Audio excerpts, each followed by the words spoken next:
Never have to be afraid. There's one thing remains.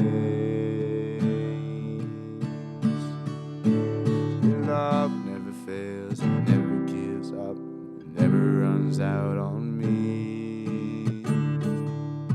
Your love never fails, it never gives up, it never runs out on me. Love never fails, it never gives up, it never runs out on me.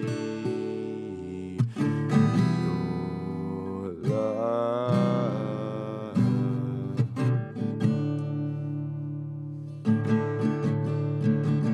Death in life, I'm confident, I'm covered by the power of your great grace. My debt is paid, there's nothing that could separate my heart from your great love.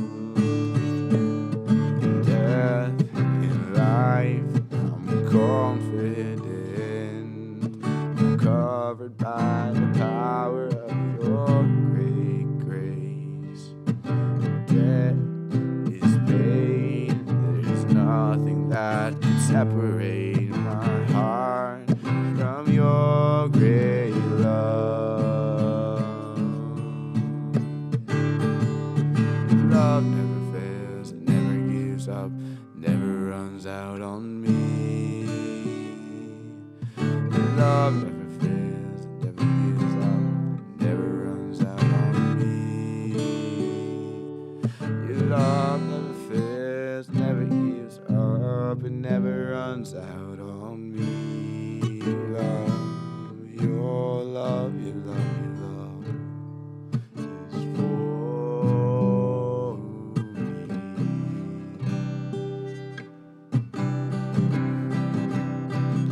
Death in life, I'm confident, I'm covered by the power of your great grace. My debt is paid, and nothing that could separate my heart from your great love. Oh, death in life, I'm confident, I'm covered by the power of your great grace. The debt is paid, and there's nothing that could separate my heart from your great love. You are the faithful one, there's no one beside you. No one is like you, no one can rise up against you, God. The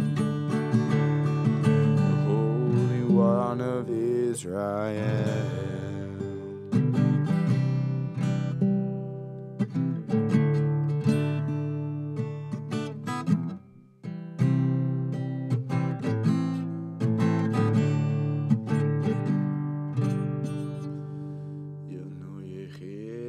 Abae yanotose.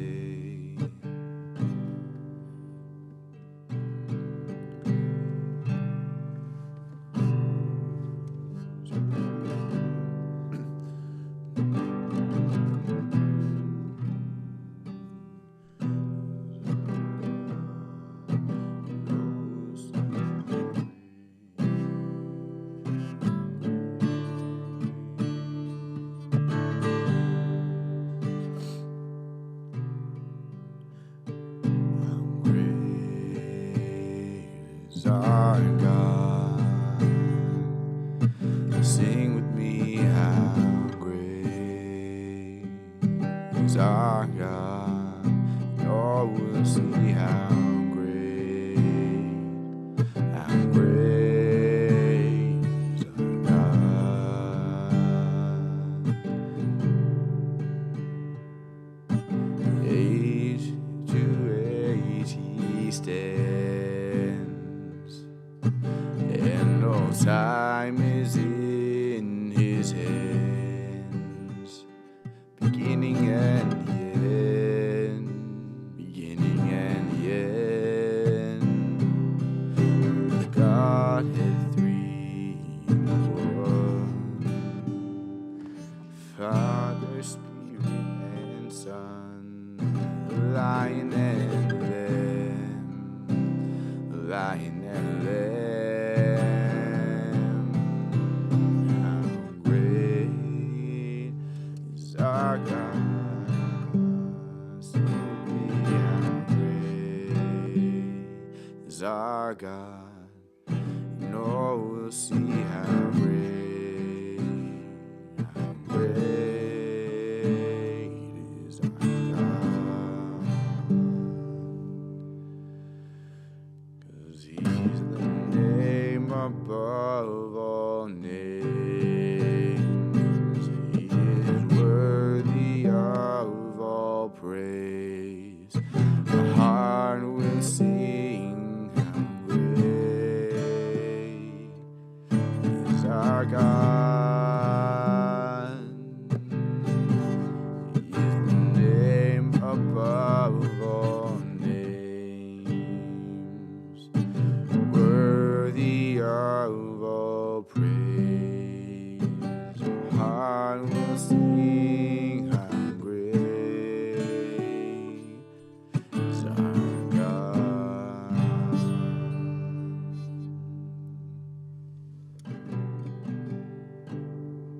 The splendor of the King, clothed in majesty, let all the earth rejoice, let all the earth rejoice. He wraps himself in light, and darkness tries to hide.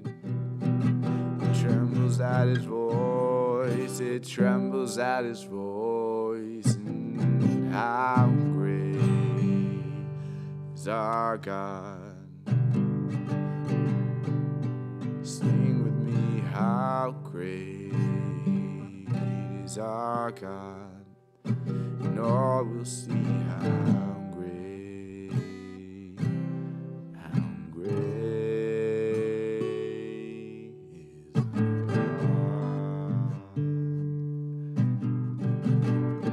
Enando ana o asiando no lo que ano.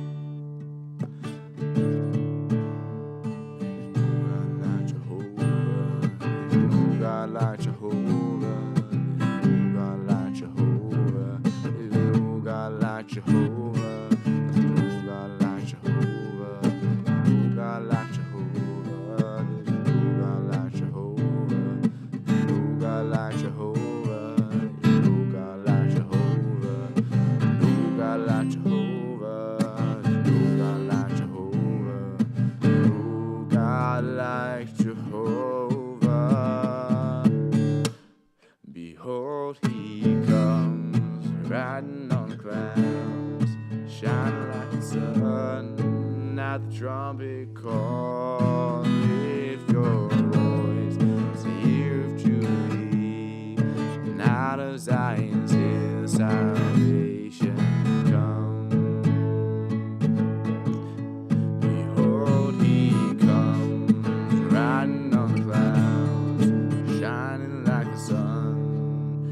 at the trumpet call. If your voice is here to lead, not a science, his salvation come.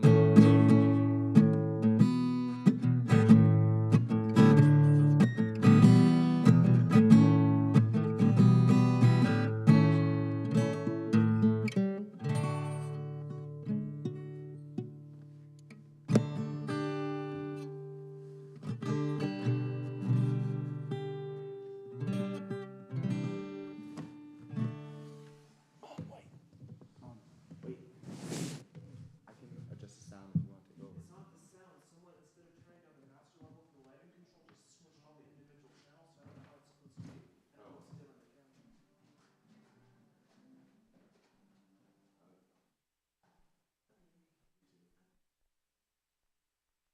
And all the top ones that got mixed up.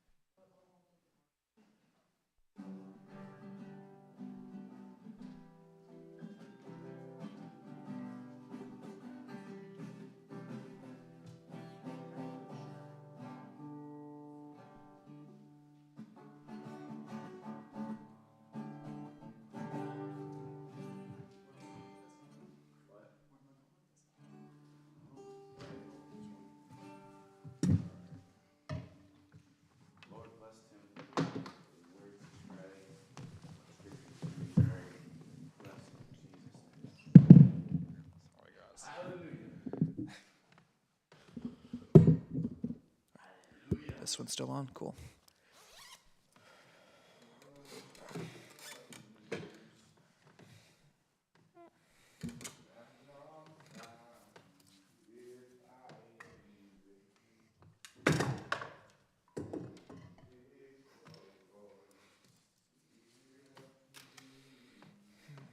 Okay.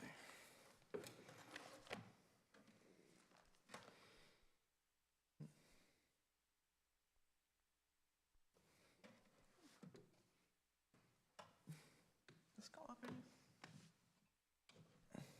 There we go. Yeah, why not?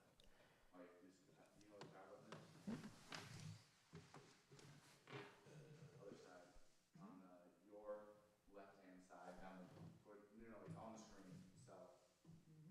You see all the letters? Oh, yeah. Oh, there we go.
Maybe I can finally do 2 Samuel.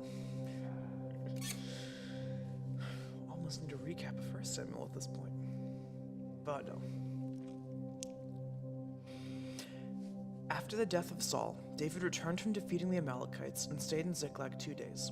On the 3rd day, a man arrived from Saul's camp with his clothes torn and with dust on his head. When he came to David, he fell to the ground to pay honor. "Where have you come from?" David asked him.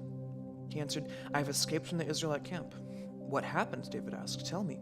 He said, "The men fled from the battle. Many of them fell and died, and Saul and his son Jonathan are dead."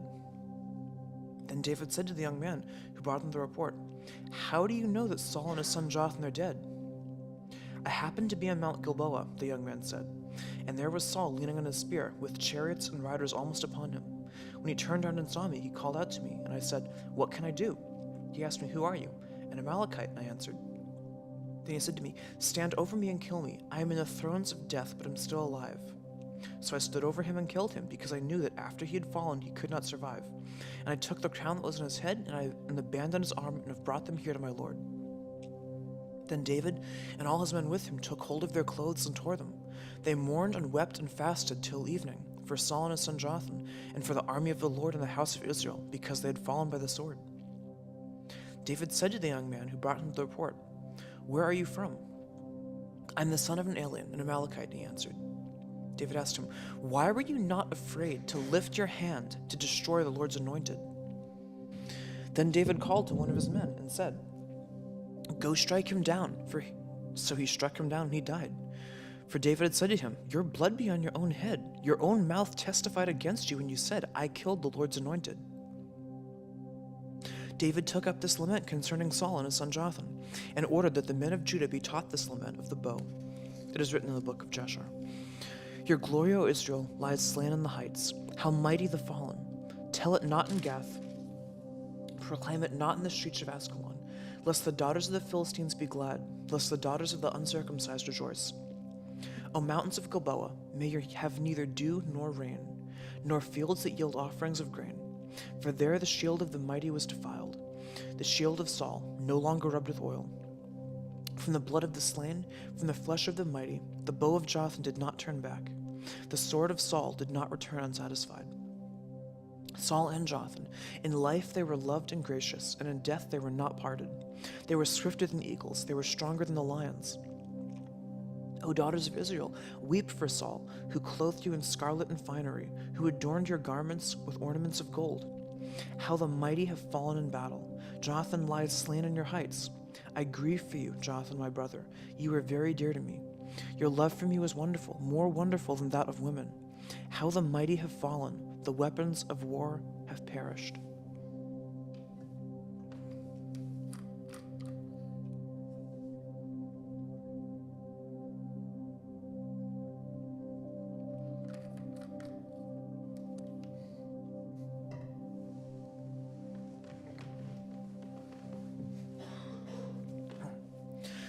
In the course of time, David inquired of the Lord, "Shall I go up to one of the towns of Judah?" he asked. The Lord said, "Go up." David asked, "Where shall I go?" "To Hebron," the Lord answered. So David went up there with his 2 wives, Ahinoam of Jezreel and Abigail, the widow of Nabal of Carmel. David also took the men who were with him, each with his family, and they settled in Hebron and its towns. Then the men of Judah came to Hebron, and they anointed David king over the house of Judah.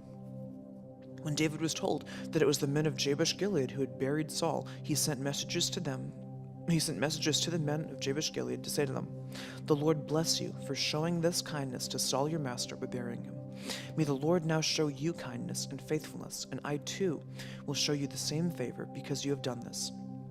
Now then, be strong and brave, for Saul your master is dead, and the house of Judah has anointed me king over them." Meanwhile, Abner son of Ner, the commander of Saul's army, had taken Ishbosheth, son of Saul, and brought him over to Mahanaim.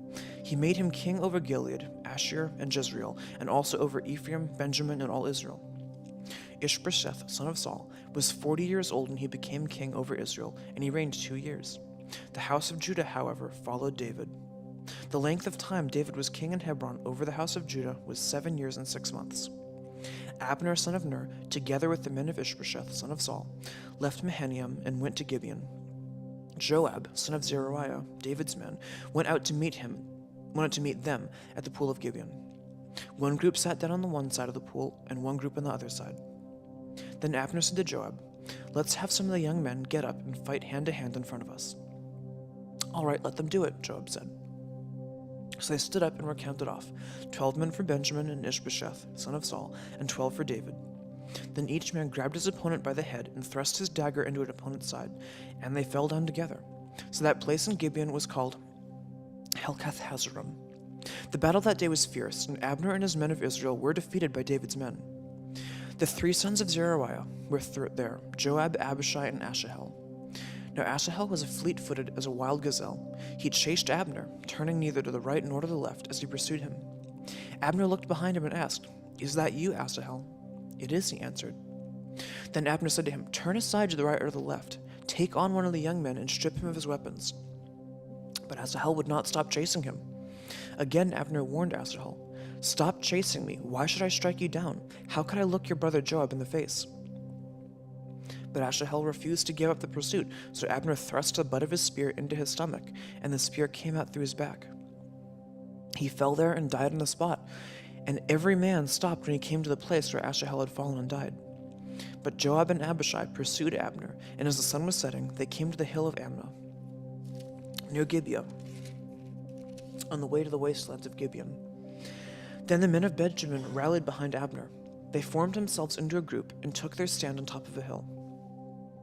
Abner called out to Joab, "Must the sword devour forever? Don't you realize that this will end in bitterness? How long before you order your men to stop pursuing their brothers?" Joab answered, "As surely as God lives, if you had not spoken, the men would have continued the pursuit of their brothers until morning." So Joab blew the trumpet, and all the men came to a halt. They no longer pursued Israel, nor did they fight anymore. All that night, Abner and his men marched through the Arabah. They crossed the Jordan, continued through the whole Bithron, and came to Mahanaim. Then Joab returned from pursuing Abner and assembled all his men. Besides Asahel, 19 of David's men were found missing. But David's men had killed 360 Benjamites who were with Abner. They took Asahel and buried him in his father's tomb at Bethlehem. Then Joab and his men marched all night and arrived at Hebron by daybreak.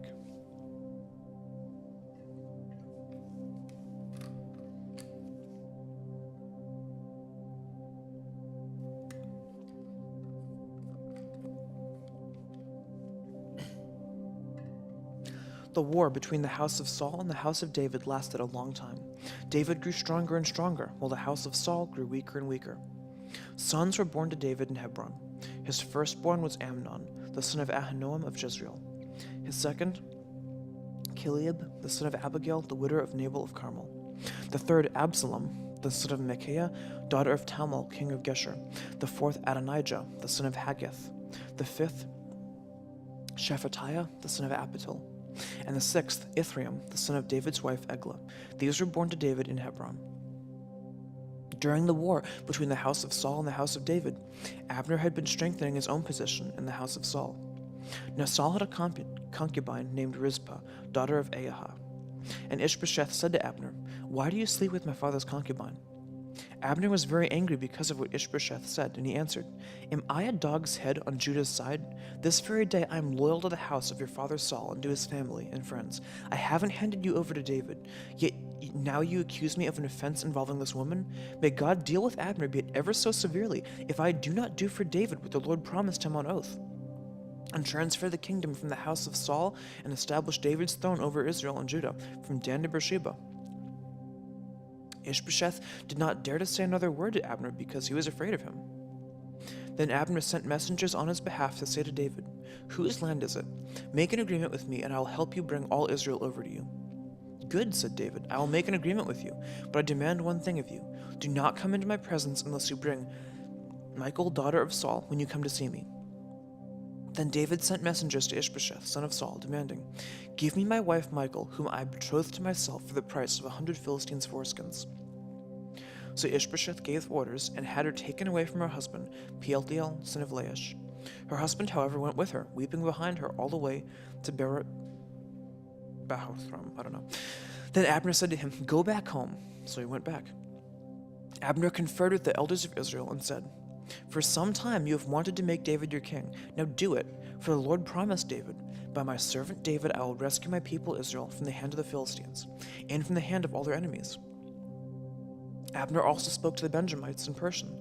Then he went to Hebron to tell David everything that Israel and the whole house of Benjamin wanted to do.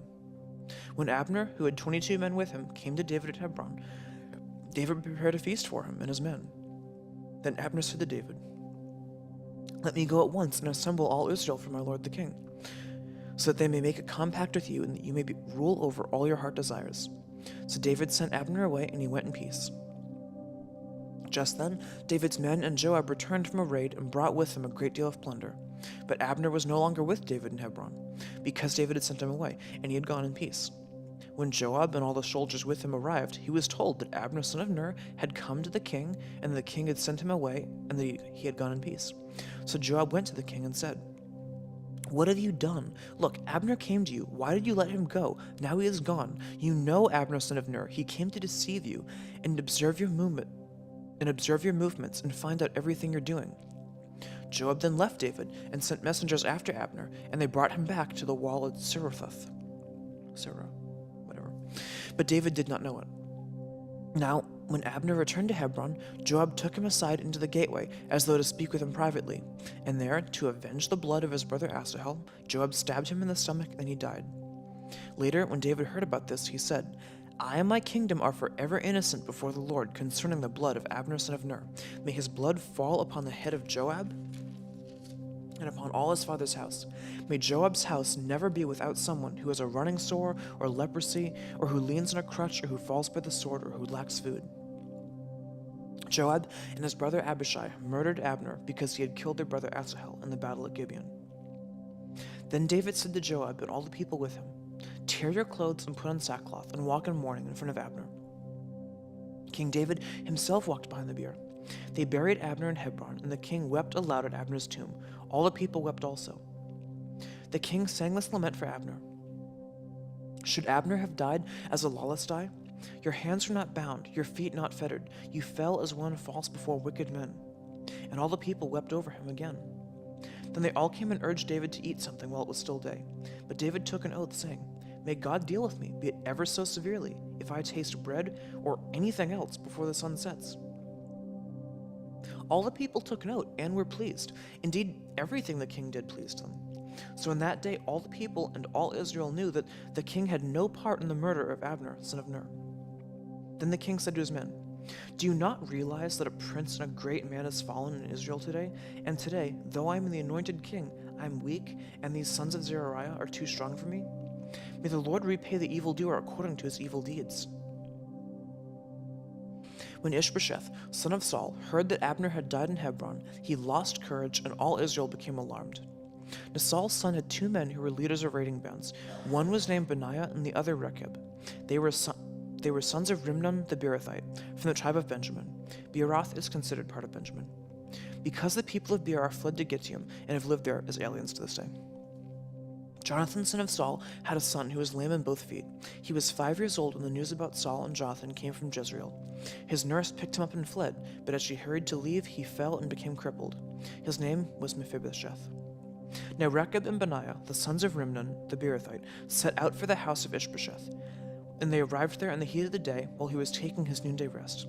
They went into the inner part of the house as if to get some wheat, and stabbed him in the stomach. Then Rechab and his brother Benaiah slipped away. They had gone into the house while he was lying on the bed in his bedroom.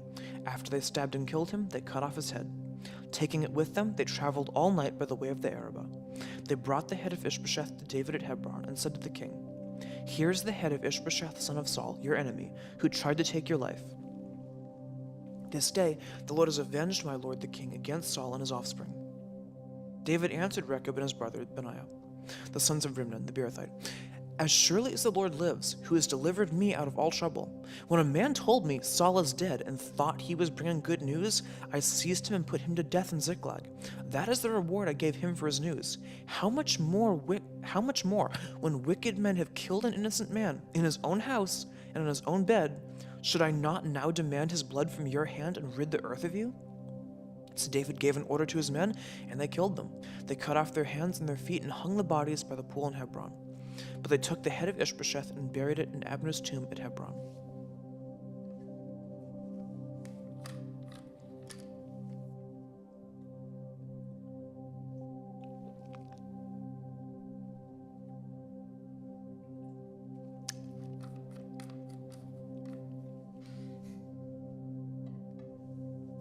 All the tribes of Israel came to David at Hebron and said, We are your own flesh and blood.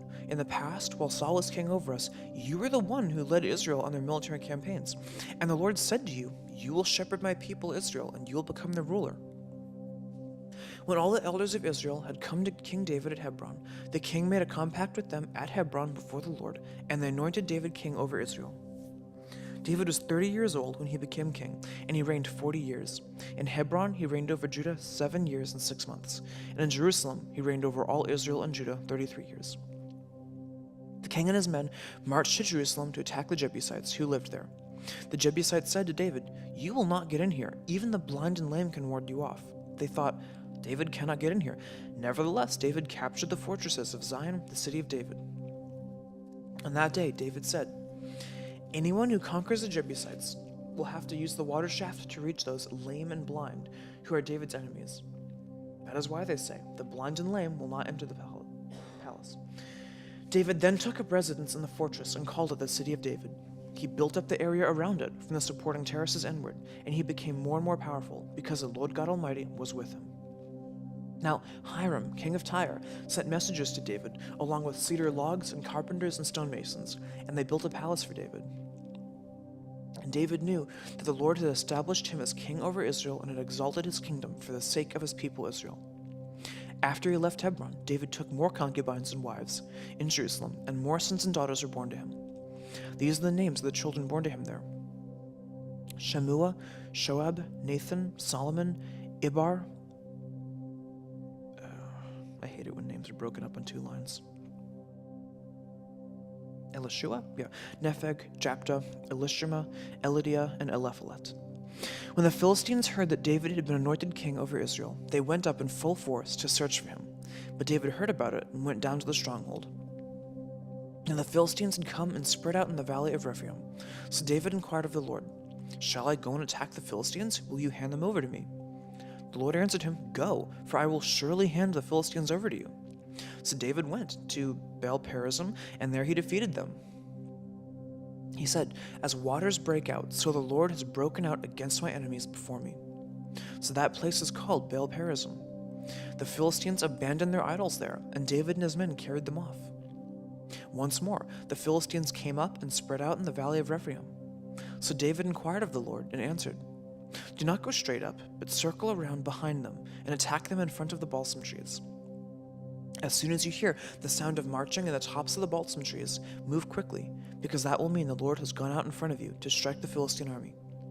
So David did as the Lord commanded him, and he struck down the Philistines all the way from Gibeon to Gezer. David brought together out of Israel chosen men, 30,000 in all. He and all his men set out from Bala of Judah, to bring up from there the ark of God, which is called by the name of the Lord Almighty, who is enthroned between the cherubim that are on the ark. They set the ark of God on a new cart and brought it from the house of Abinadab, which was on the hill. Uzziah and Ahio, sons of Abinadab, were guiding the new cart with the ark of God on it. Now Ahio was in front of it. David and the whole house of Israel were celebrating with all their might before the Lord, with songs and with harps, lyres, tambourines, sistrums, and cymbals. When they came to the threshing floor of Nacon, Uzziah reached out and took hold of the ark of God, because the oxen stumbled. The Lord's anger burned against Uzziah because of his irreverent act. Therefore God struck him down, and he died there beside the ark of God. Then David was angry, because the Lord's wrath had broken out against Uzziah, and to this day that place is called Perez Uzziah.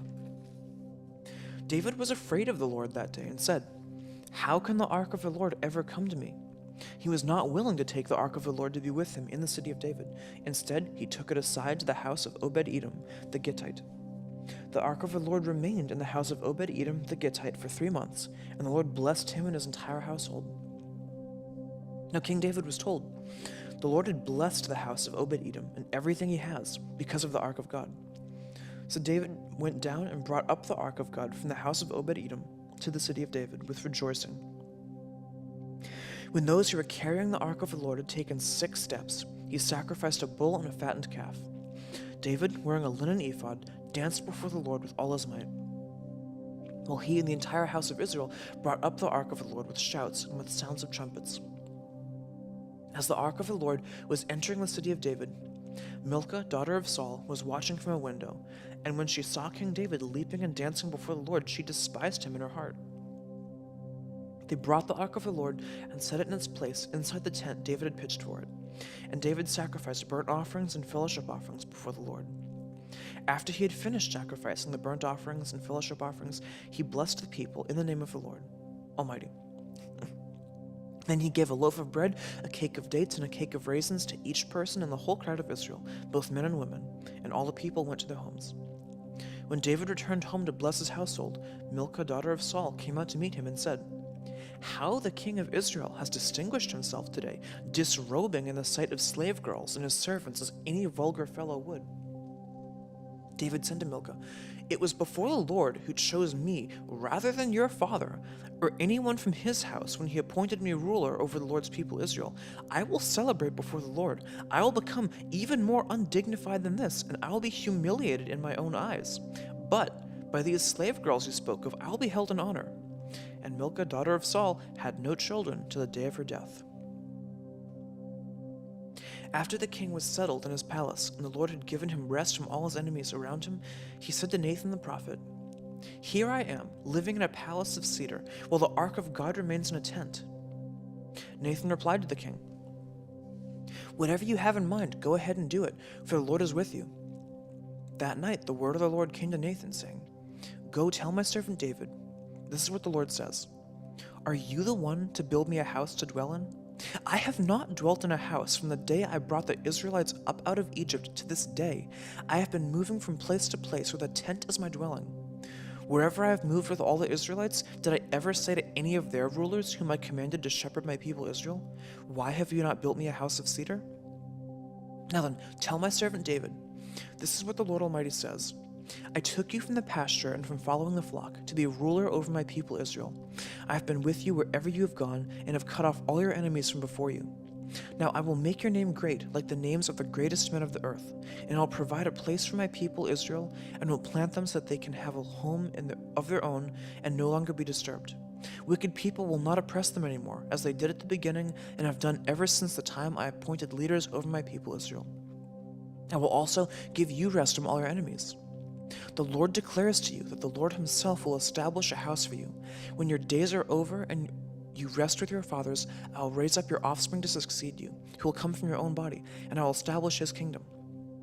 He is the one who will build a house for my name, and I will establish the throne of his kingdom forever. I will be his father, and he will be my son. When he does wrong, I will punish him with the rod of men, with floggings inflicted by men.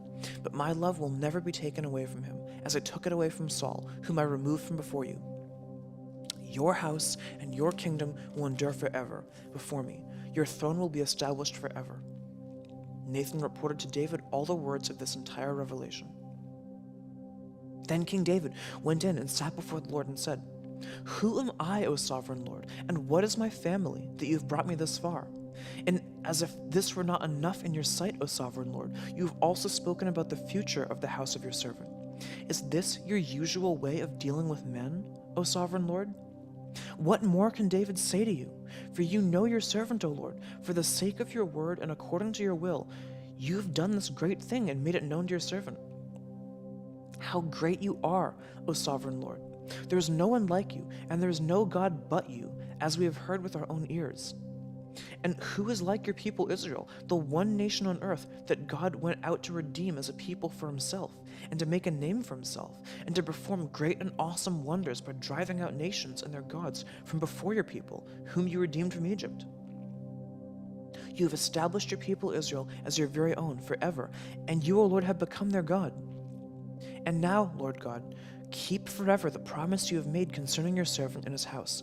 Do as you promised, so that your name will be great forever, that men will say, 'The Lord Almighty is God over Israel,' and the house of your servant David will be established before you. O Lord Almighty, God of Israel, you have revealed this to your servant, saying, 'I will build a house for you.' So your servant has found courage to offer you this prayer. O sovereign Lord, you are God. Your words are trustworthy, and you have promised these good things to your servant. Now be pleased to bless the house of your servant, that it may continue forever in your sight. For you, O sovereign Lord, have spoken, and with your blessing the house of your servant will be blessed forever."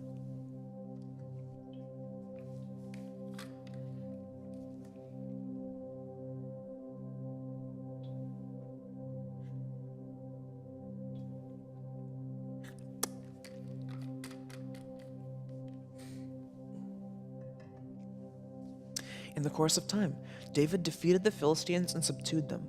He took Metheg-Amnoth from the control of the Philistines. David also defeated the Moabites. He made them lie down on the ground and measured them off with a length of cord. Every 2 lengths of them were put to death, and the 3rd length was allowed to live. So the Moabites became subject to David and brought tribute. Moreover, David fought Hadadezer, son of Rehob, king of Zobah, where he went to restore his control along the Euphrates River. David captured 1,000 of his chariots, 7,000 charioteers, and 20,000 foot soldiers. He hamstrung all but 100 of his chariot horses. When the Arameans of Damascus came to help Hadadezer, king of Zobah, David struck down 22,000 of them. He put garrisons in the Aramean kingdoms of Damascus, and the Arameans became subject to him and brought tribute. The Lord gave David victory wherever he went. David took the gold shields that belonged to the officers of Hadadezer and brought them to Jerusalem.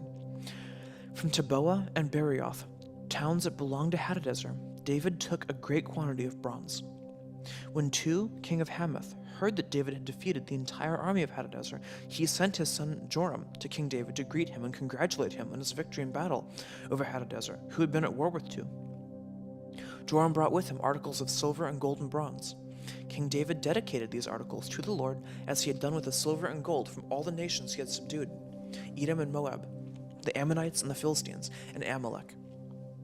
He also dedicated the plunder taken from Hadadezer, son of Rehob, king of Zobah.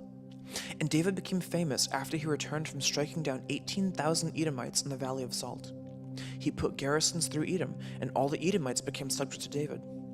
The Lord gave David victory wherever he went. David reigned over all Israel, doing what was just and right for all his people. Joab, son of Zeruiah, was over the army. Jehoshaphat, son of Ahilud, was recorder. Zadok, son of Ahitub, and Ahimelech, son of Abiathar, were priests. Sariah was secretary. Benaiah, son of Jehoiada, was over the Kerethites and Pelethites, and David's sons were royal advisors. David asked, "Is there anyone still left of the house of Saul to whom I can show kindness for Jonathan's sake?" Now there was a servant of Saul's household named Ziba. They called him to appear before David, and the king said to him, "Are you Ziba?" "Your servant," he replied. The king asked, "Is there no one still left of the house of Saul to whom I can show kindness?" Ziba answered the king, "There is still a son of Jonathan. He is crippled in both feet." "Where is he?" the king asked. Ziba answered, "He is at the house of Machir, son of Ammiel in Lodabar." So King David had him brought from Lodabar, from the house of Machir, son of Ammiel. When Mephibosheth, son of Jonathan, the son of Saul, came to David, he bowed down to pay him honor. David said, "Mephibosheth." "Your servant," he replied. "Don't be afraid," David said to him, "for I will surely show you kindness for the sake of your father Jonathan. I'll restore to you all the land that belonged to your grandfather Saul, and you will always eat at my table." Mephibosheth bowed down and said, "What is your servant that you should notice a dead dog like me?" Then the king summoned Ziba, Saul's servant, and said to him, "I have given your master's grandson everything that belonged to Saul and his family. You and your sons and your servants are to farm the land for him and bring in the crops, so that your master's grandson may be provided for. And Mephibosheth, grandson of your master, will always eat at my table." Now Ziba had 15 sons and 20 servants. Then Ziba said to the king, "Your servant will do whatever my lord the king commands his servant to do." So Mephibosheth ate at David's table like one of the king's sons. Mephibosheth had a young son named Milcah, and the members of Ziba's household were servants of Mephibosheth. And Mephibosheth lived in Jerusalem because he always ate at the king's table, and he was crippled in both feet. In the course of time, the king of the Ammonites died, and his son Hanun succeeded him as king. David thought, "I will show kindness to Hanun, son of Nasha, just as his father showed kindness to me." So David sent a delegation to express his sympathy to Hanun concerning his father. When David's men came to the land of the Ammonites, the Ammonite nobles said to Hanun, their lord, "Do you think David is honoring your father by sending men to you to express sympathy? Hasn't David sent them to explore the city and spy it out and overthrow it?" So Hanun seized David's men, shaved off half of each man's beard, cut off their garments in the middle of the buttocks, and sent them away. When David was told about this, he sent messages to meet the men, for they were greatly humiliated. The king said, "Stay at Jericho till your beards have grown, and then come back." When the Ammonites realized that they had become a stench in David's nostrils, they hired 20,000 Aramean foot soldiers from Beth-Robah and Zobeth, as well as the king of Machah with 1,000 men, and also 12,000 from Tob. On hearing this, David sent Joab out with the entire army of fighting men. the Ammonites came out and drew up the battle formation at the entrance to their gate, while the Arameans of Zobath and Ribbath and the men of Tob and Makkah were by themselves in the open country. Joab saw that there were battle lines in front of him and behind him, so he selected some of the best troops in Israel and deployed them against the Arameans. He put the rest of the men under the command of Abishai, his brother, and deployed them against the Ammonites. Joab said, "If the Arameans are too strong for me, then you are to come to my rescue. But if the Ammonites are too strong for you, then I will come to rescue you. Be strong and let us fight bravely for our people and the cities of our God. The Lord will do what is good in his sight." Then Joab and the troops with him advanced to fight the Arameans. They fled before him. When the Ammonites saw that the Arameans were fleeing, they fled before Abishai and went inside the city. So Joab returned from fighting the Amorites and came to Jerusalem. After the Arameans saw that they had been routed by Israel, they regrouped. Hadadezer had Arameans brought from beyond the river. They went to Halam, with Shobach, the commander of Hadadezer's army, leading them. When David was told of this, he gathered all Israel, crossed the Jordan, and went to Helam. The Arameans formed their battle lines to meet David and fought against him, but they fled before Israel, and David killed 700 of their charioteers and 40,000 of their foot soldiers. He also struck down Shobach, the commander of their army, and he died there. When all the kings who were vassals of Hadadezer saw that he had been defeated by the Israel, they made peace with the Israelites and became subject to them. So the Arameans were afraid to help the Ammonites anymore.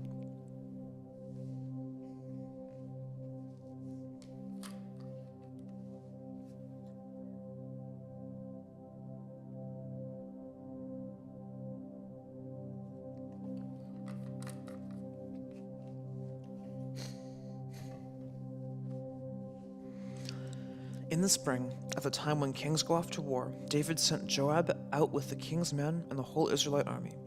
They destroyed the Ammonites and besieged Rabbah, but David remained in Jerusalem. One evening, David got up from his bed and walked around on the roof of his palace. From the roof, he saw a woman bathing. The woman was very beautiful, and David sent someone to find out about her. The man said, "Isn't this Bathsheba, the daughter of..." Again, split on two lines. "The daughter of Eliam and the wife of Uriah the Hittite?" Then David sent messengers to get her. She came to him and he slept with her. She had purified herself from her uncleanness. Then she went back home. The woman conceived and sent word to David, saying, "I am pregnant." So David sent this word to Joab, "Send me Uriah the Hittite." And Joab sent him to David. When Uriah came to him, David asked him how Joab was, how the soldiers were, and how the war was going. Then David said to Uriah, "Go down to your house and wash your feet." So Uriah left the palace, and a gift from the king was sent after him. But Uriah slept at the entrance to the palace with all his master's servants and did not go down to his house. When David was told Uriah did not go home, he asked him, "Why haven't you just come from a distance? Why didn't you go home?" Uriah said to David, The ark and Israel and Judah are staying in tents, and my master Joab and my lord's men are camped in the open fields. How could I go to my house to eat and drink and lie with my wife? As surely as you live, I will not do such a thing." Then David said to him, "Stay here one more day, and tomorrow I'll send you back." So Uriah remained in Jerusalem that day and the next. At David's invitation, he ate and drank with him, and David made him drunk. But in the evening, Uriah went out to sleep on his mat among his master's servants. He did not go home. In the morning, David wrote a letter to Joab and sent it with Uriah. In it he wrote, "Put Uriah on the front line where the fighting is fiercest, then withdraw from him so he will be struck down and die." So while Joab had the city under siege, he put Uriah at a place where he knew the strongest defenders were. When the men of the city came out to fight against Joab, some of the men in David's army fell. Moreover, Uriah the Hittite died. Joab sent David a full account of the battle. He instructed the messenger, "When you have finished giving the king the account of the battle, the king's anger may flare up, and he may ask you, 'Why did you get so close to the city to fight? Don't you know that they would shoot arrows from the wall? Who killed Abimelech, son of Besheth? Didn't a woman throw an upper millstone on him from the wall so that he died in Thebes? Why did you get so close to the wall?' If he asks you this, then say to him, 'Also your servant Uriah the Hittite is dead.'" The messenger sent out, and when he arrived, he told David everything Joab had sent him to say. The messenger said to David, "The men overpowered us and came out against us in the open field, but we drove them back to the entrance to the city gate. Then the archers shot arrows at your servants from the wall, and some of the king's men died. Moreover, your servant Uriah the Hittite is dead." David told the messengers, "Say this to Joab, don't let this upset you. The sword devours one as well as another. Press the attack against the city and destroy it. Say this to encourage Joab." When Uriah's wife heard that her husband was dead, she mourned for him. After the time of mourning was over, David had her brought to his house, and she became his wife and bore him a son. But the thing David had done displeased the Lord. The Lord sent Nathan to David. When he came to him, he said, "There were 2 men in a certain town, one rich and the other poor. The rich man had a very large number of sheep and cattle, but the poor man had nothing except one little ewe lamb he had bought. He raised it, and it grew up with him and his children. It shared his food, drank from his cup, and even slept in his arms. It was like a daughter to him. Now a traveler came to the rich man, but the rich man refrained from taking one of his own sheep or cattle to prepare a meal for the traveler who had come to him.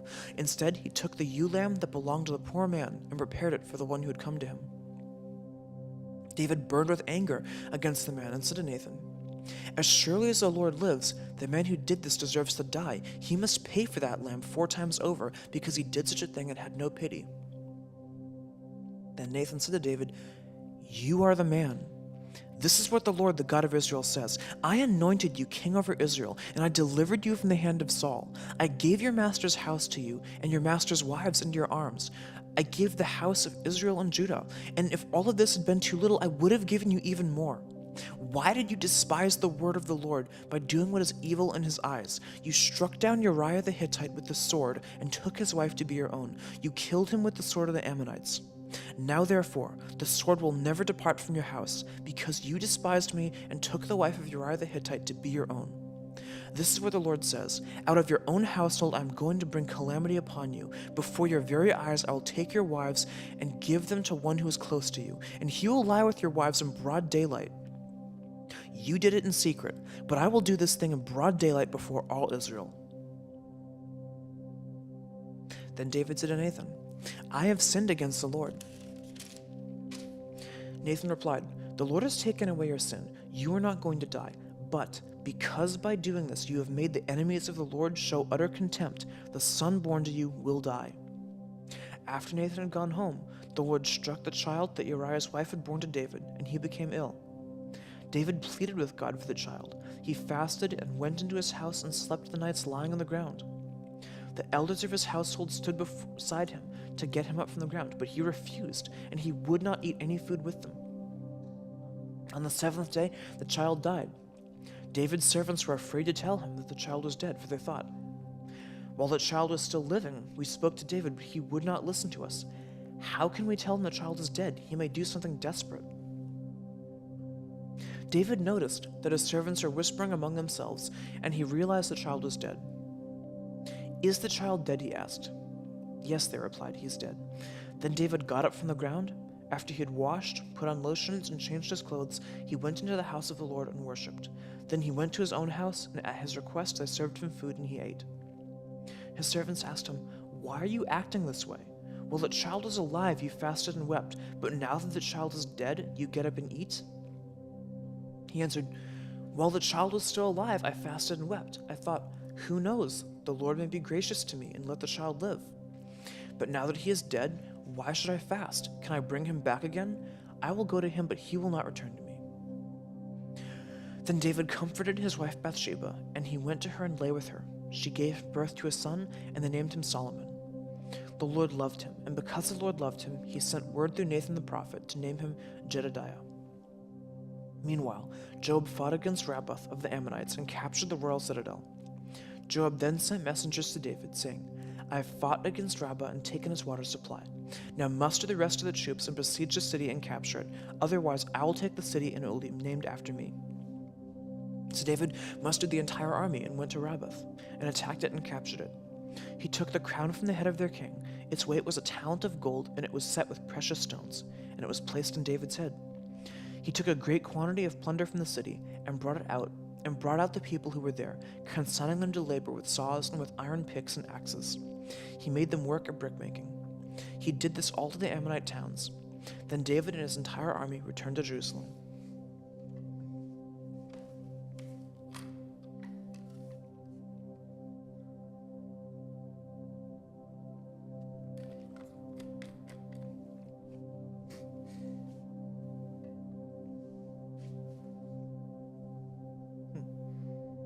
I'd never noticed that before.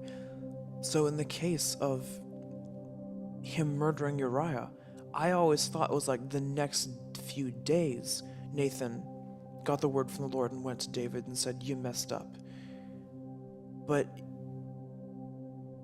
David killed Uriah, married Bathsheba after the mourning period, and then she gave birth to a son. And then Nathan came to him and said, "You sinned, the son born to you will die."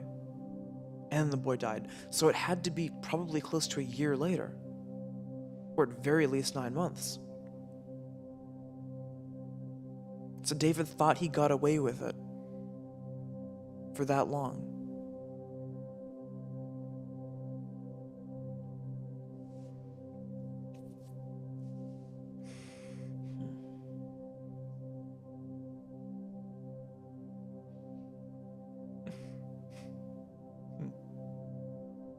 But the whole time God had seen.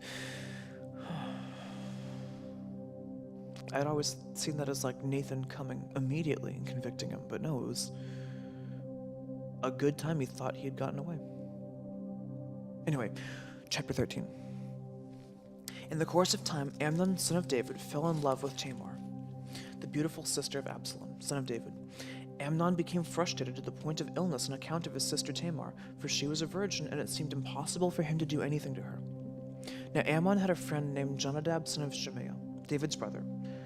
Jonadab was a very shrewd man. He asked Amnon, "Why do you, the king's son, look so haggard morning after morning? Won't you tell me?" Amnon said, I'm in love with Tamar, my brother Absalom's sister." "Go to bed and pretend to be ill," Jehonadab answered. "Say to him, I would like my sister Tamar to come and give me something to eat. Let her prepare the food in my sight so that I may watch her and then eat it from her hand."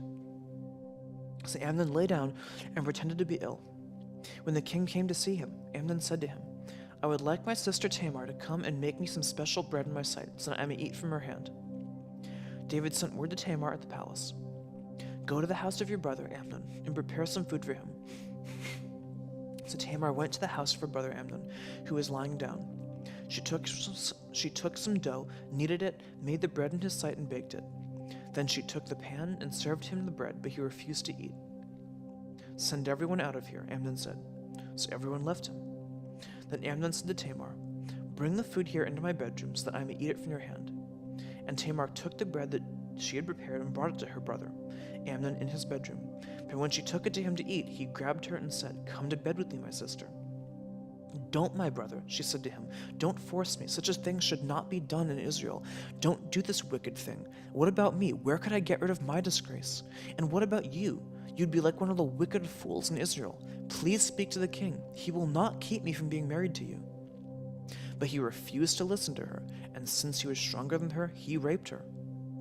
Then Amnon hated her with an intense hatred. In fact, he hated her more than he had loved her. Amnon said to her, "Get up and get out." "No," she said, "sending me away would be a greater wrong than what you've already done to me." But he refused to listen to her. He called his personal servant and said, "Get this woman out of here and bolt the door after her." So his servant put her out and bolted the door after her.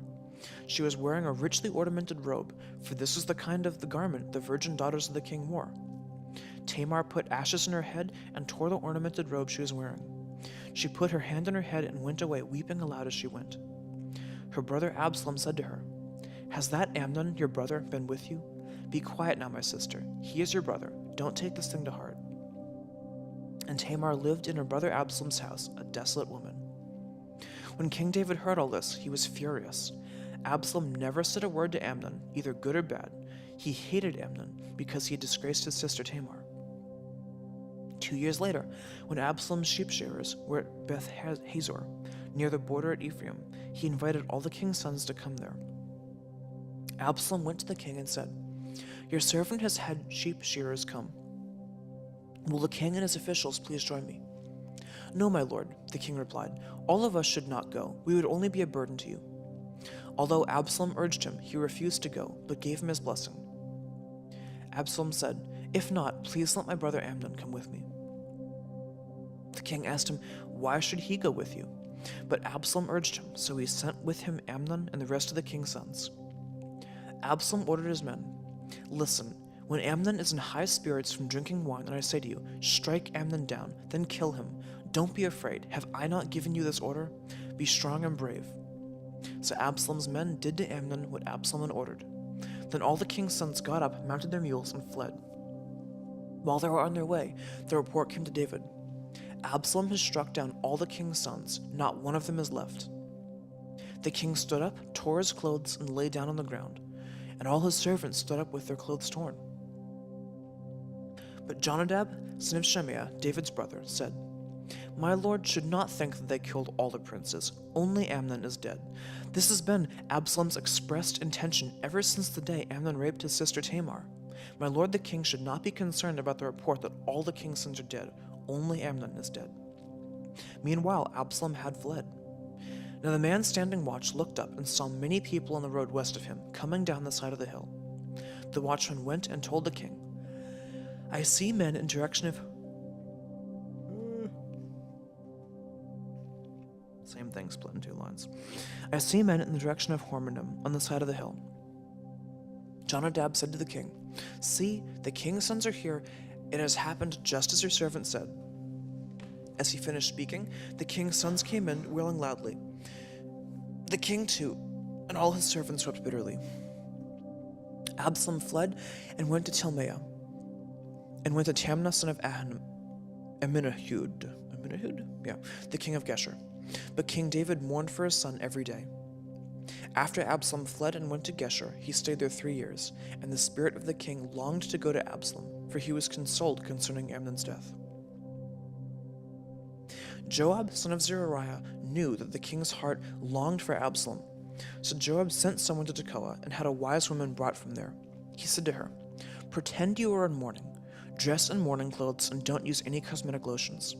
Act like a woman who has spent many days grieving for the dead. Then go to the king and speak these words to him." And Joab put the words in her mouth. When the woman from Tekoa went to the king, she fell with her face to the ground to pay him honor. She said, "Help me, O king." The king asked her, "What is troubling you?"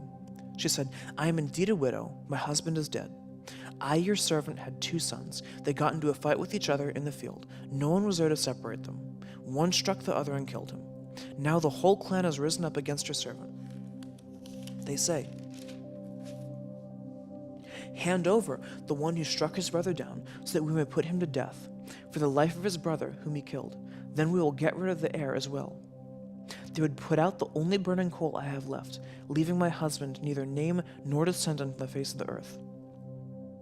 The king said to the woman, "Go home, I will issue an order in your behalf."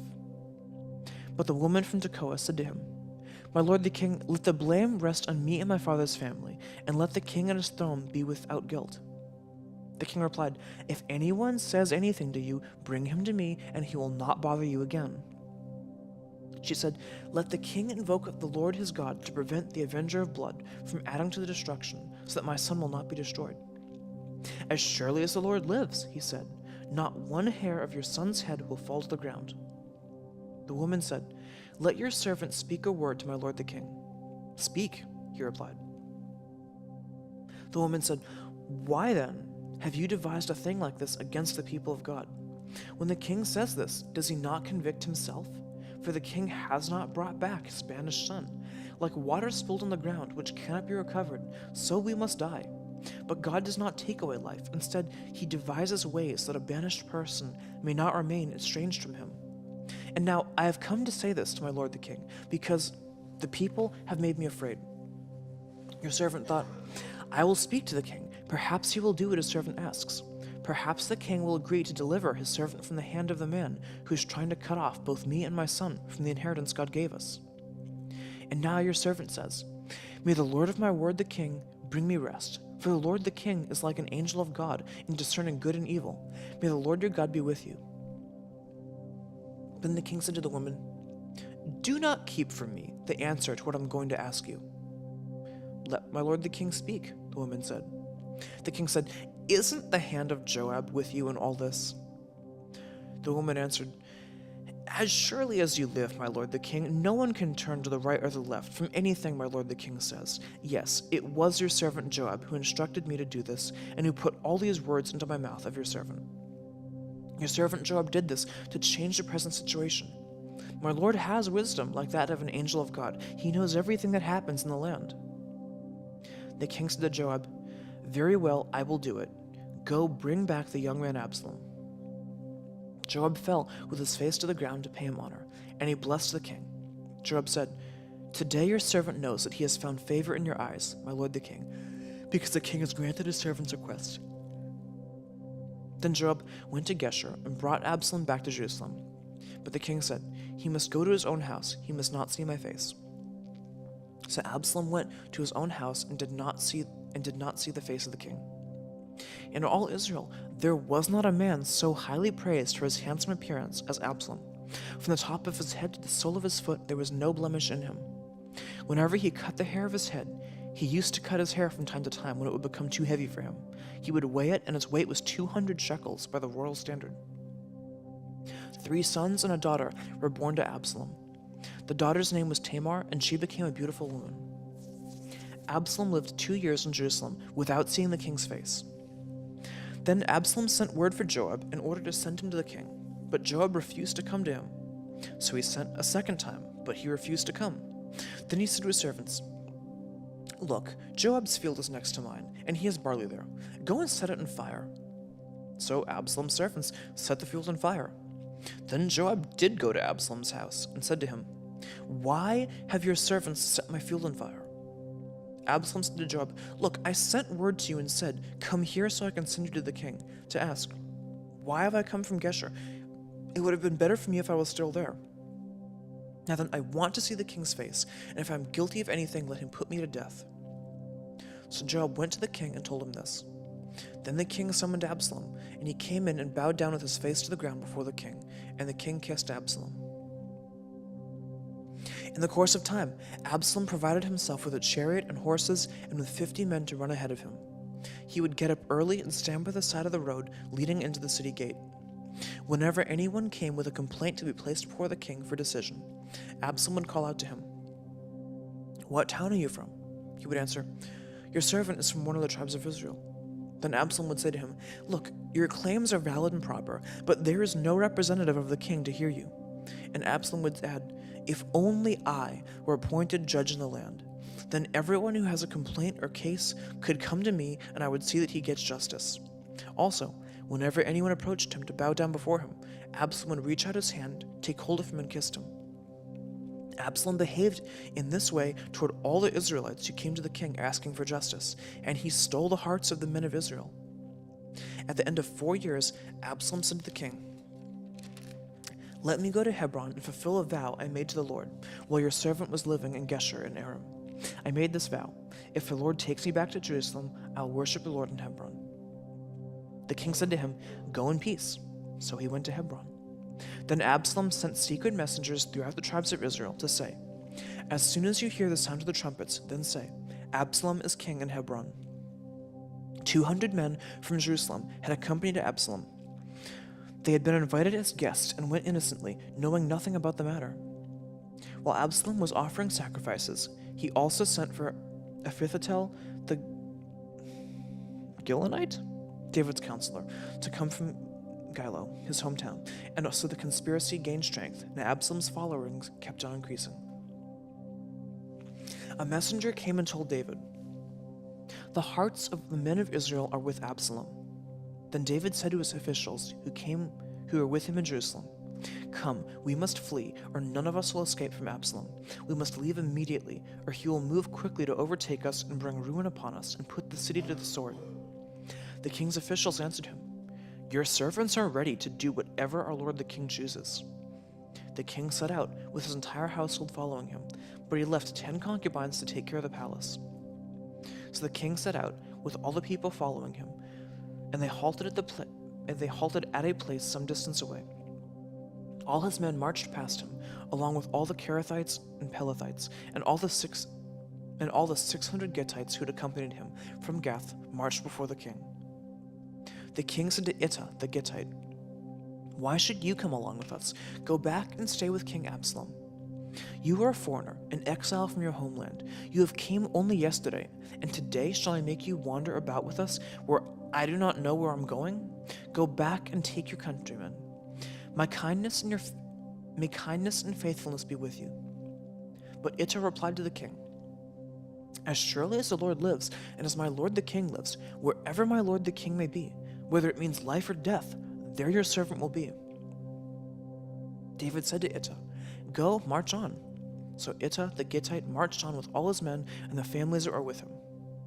The whole countryside wept aloud as all the people passed by. The king also crossed the Kidron Valley, and all the people moved on toward the desert. Zadok was there too, and all the Levites who were with him carrying the Ark of the Covenant of God.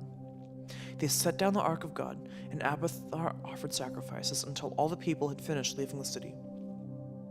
Then the king said to Zadok, "Take the Ark of God back into the city. If I find favor in the Lord's eyes, he will bring me back and let me see it in his dwelling place again. But if he says, 'I'm not pleased with you,' then I am ready. Let him do to me whatever seems good to him."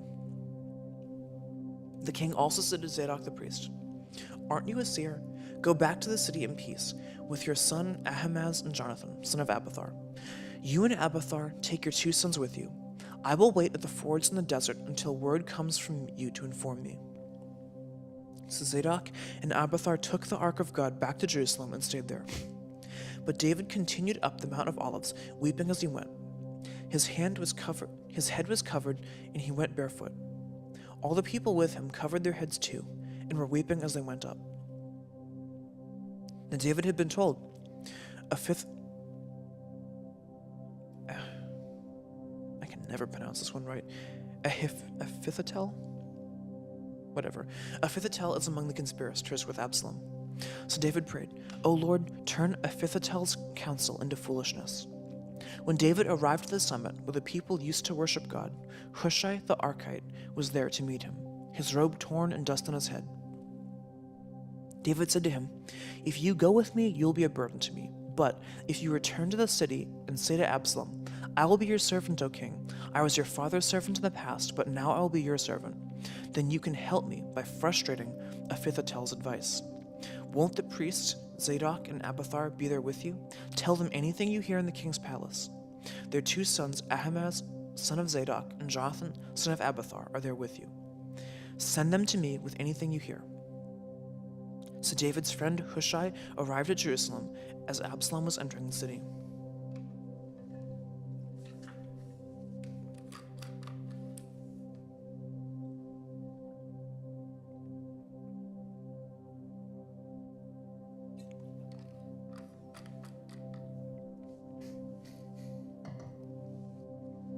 When David had gone a short distance beyond the summit, there was Ziba, the steward of Mephibosheth, waiting to meet him.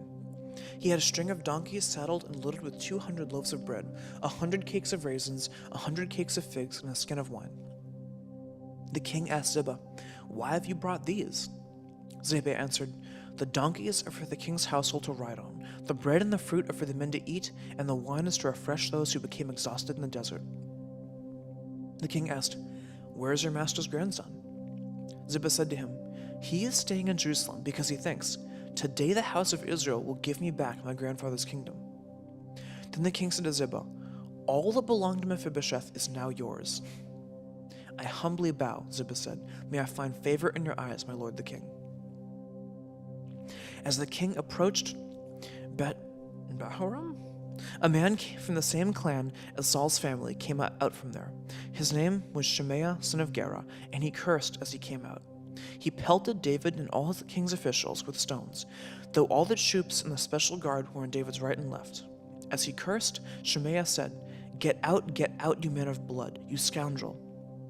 The Lord has repaid you for all the blood you shed in the household of Saul, in whose place you have reigned. The Lord has handed the kingdom over to your son Absalom. You have come out to ruin because you are a man of blood." Then Abishai, son of Zeruiah, said to the king, "Why should this dead dog curse my lord the king? Let me go over and cut off his head." But David said, "What do you and I have in common, you sons of Zeruiah? If he is cursing because the Lord said to him, 'Curse David,' who can ask, 'Why do you do this?'" David then said to Abishai and all his officials, "My son, who is my own flesh, is trying to take my life. How much more than this Benjamite? Leave him alone, let him curse." For the Lord told him to. "It may be that the Lord will see my distress and repay me with good for the cursing I am receiving today." So David and his men continued along the road, while Shimei was going along the hillside opposite him, cursing as he went, and throwing stones at him, and showering him with dirt. The king and all the people with him arrived at their destination exhausted, and there he refreshed himself. Meanwhile, Absalom and all the men of Israel came to Jerusalem, and Ahithophel was with him. Then Hushai the Archite, David's friend, went to Absalom and said to him, "Long live the king, long live the king." Absalom asked Hushai, "Is this the love you show your friend? Why didn't you go with your friend?" Hushai said to Absalom, "No, the one chosen by the Lord, by these people, and by all the men of Israel, his I will be, and I will remain with him. Furthermore, whom should I serve? Should I not serve the son? Just as I served your father, so I will serve you." Absalom said to Ahithophel, "Give us your advice. What should we do?" Ahithophel answered, "Lie with your father's concubines, whom he left to take care of the palace. Then all Israel will hear that you have made yourself a stench in your father's nostrils, and the hands of everyone with you will be strengthened." So they pitched a tent for Absalom on the roof, and he lay with his father's concubines in the sight of all Israel. Now in those days, the advice of Ahithophel was like that of one who inquires of God. That was how both David and Absalom regarded all of Ahithophel's advice. Ahithophel said to Absalom, "I would choose 12,000 men and set out tonight in pursuit of David. I would attack him while he was weary and weak. I would strike him with terror, and then all the people with him will flee. I would strike down only the king and bring all the people back to you. The death of the man you seek will mean the return of all. All the people will be unharmed." This plan seemed good to Absalom and all the elders of Israel. But Absalom said, "Summon Hushai the Archite, so we can hear what he has to say." When Hushai came to him, Absalom said, "Ahithophel has given this advice. Should we do what he says? If not, give us your opinion." Hushai replied to Absalom, "The advice Ahithophel has given is not good this time. You know your father and his men. They are fighters, and as fierce as a wild bear robbed of her cubs. Besides, your father is an experienced fighter. He will not spend the night with the troops. Even now he is hidden in a cave or some other place. If he should attack your troops first, whoever hears about it will say, 'There has been a slaughter among the troops who follow Absalom.' Then even the bravest soldiers, whose heart is like the heart of a lion, will melt with fear, for all Israel knows that your father is a fighter and that those with him are brave. So I advise you, let all Israel, from Dan to Beersheba, as numerous as the sand on the seashore, be gathered to you, with you yourself leading them into battle. Then we will attack him wherever he may be found, and we will fall on him as the dew settles on the ground. Neither he nor any of his men will be left alive. If he withdraws into a city, then all Israel will bring ropes to the city, and we will drag it down to the valley until not even a piece of it can be found." Absalom and all the men of Israel said, "The advice of Hushai the Archite is better than that of Ahithophel, for the Lord has determined to frustrate the good advice of Ahithophel in order to bring disaster on Absalom." Hushai told Zadok and Abiathar, the priest, "Ahithophel has advised Absalom and the elders of Israel to do such and such, but I advise them to do so and so. Now send a message immediately and tell David, 'Do not spend the night at the fords in the desert.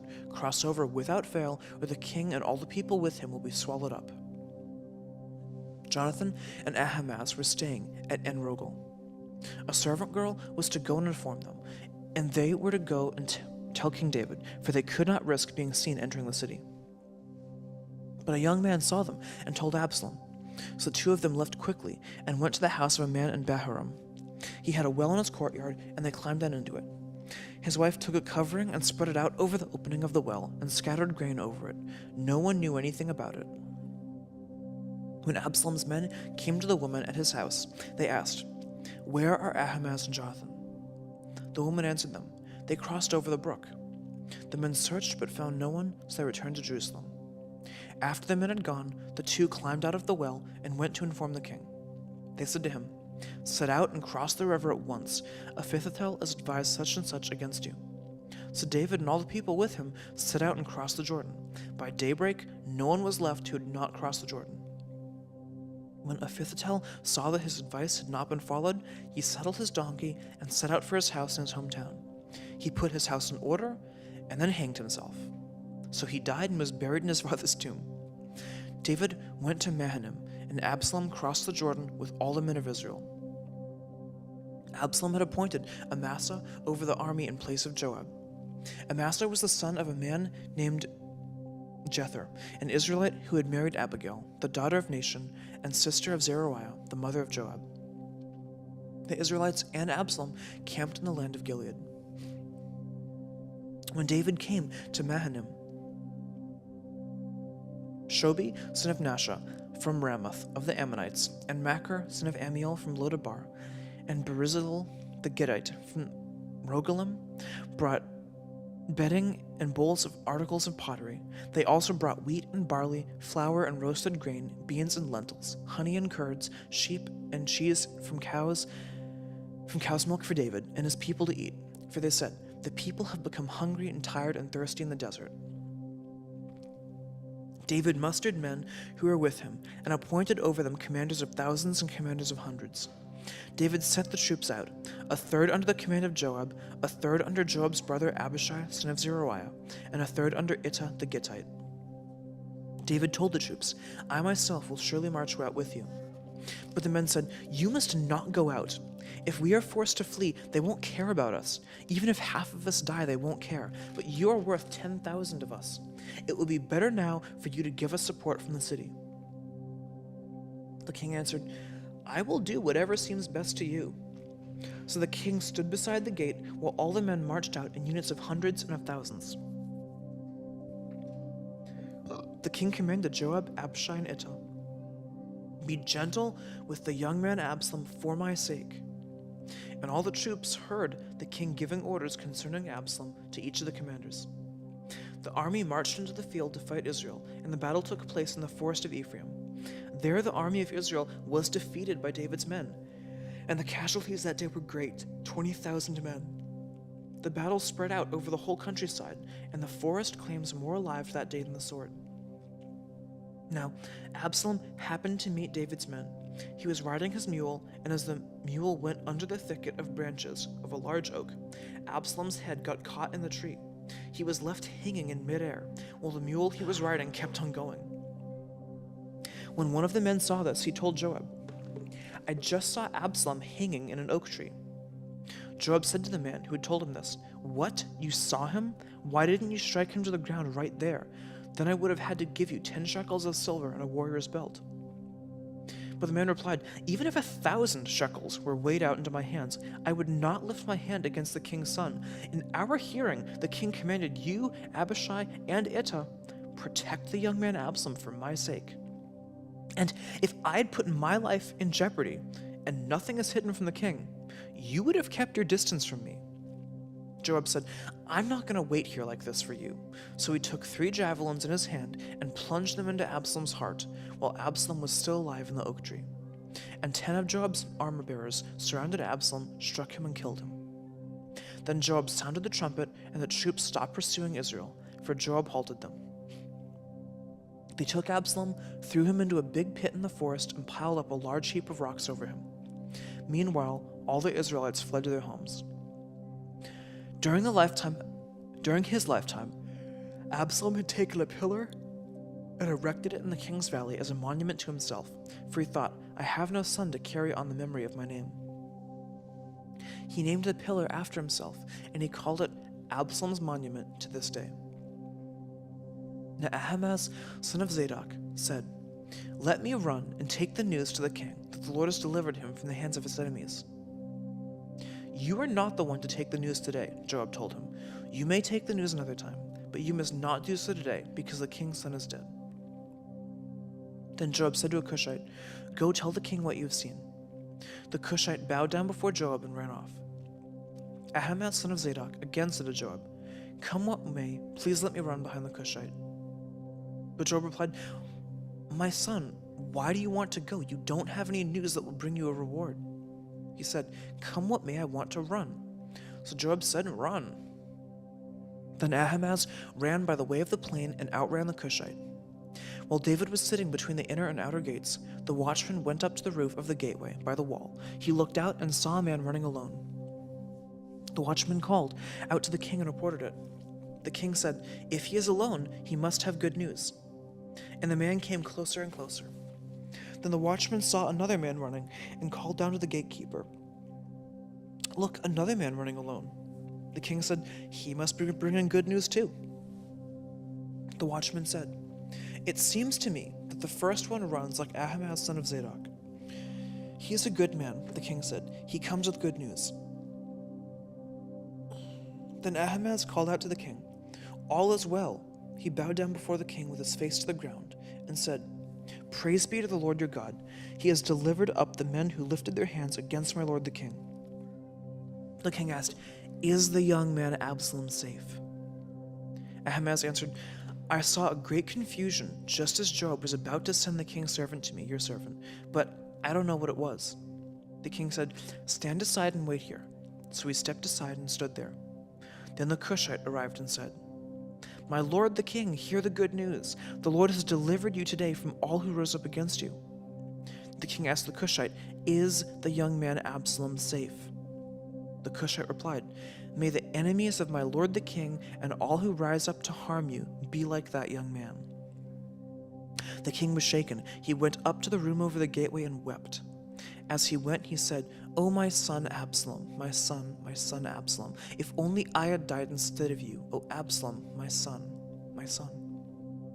Joab was told, "The king is weeping and mourning for Absalom." And for the whole army, the victory that day was turned into mourning, because on that day the troops heard it said, "The king is grieving for his son." The men stole into the city that day, as men steal in who are ashamed when they flee from battle. The king covered his face and cried aloud, "O my son Absalom, O Absalom, my son, my son." Then Joab went into the house to the king and said, "Today you have humiliated all your men who have just saved your life and the lives of your sons and daughters, and the lives of your wives and concubines. All those who hate you, you love those who hate you, and you hate those who love you. You have made it clear today that the commanders and their men mean nothing to you. I see you would be pleased if Absalom were alive today and all of us were dead.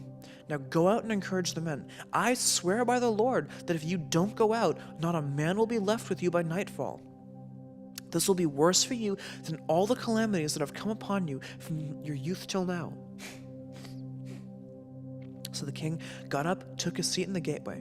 When the men were told, "The king is sitting in the gateway," they all came before him. Meanwhile, the Israelites had fled to their homes. Throughout the tribes of Israel, the people were arguing with each other, saying, "The king delivered us from the hand of our enemies. He is the one who rescued us from the hand of the Philistines. But now he has fled the country because of Absalom, and Absalom, whom we anointed to rule over us, has died in battle. So why do you say nothing about bringing the king back?" King David sent this message to Zadok, Abiathar the priest.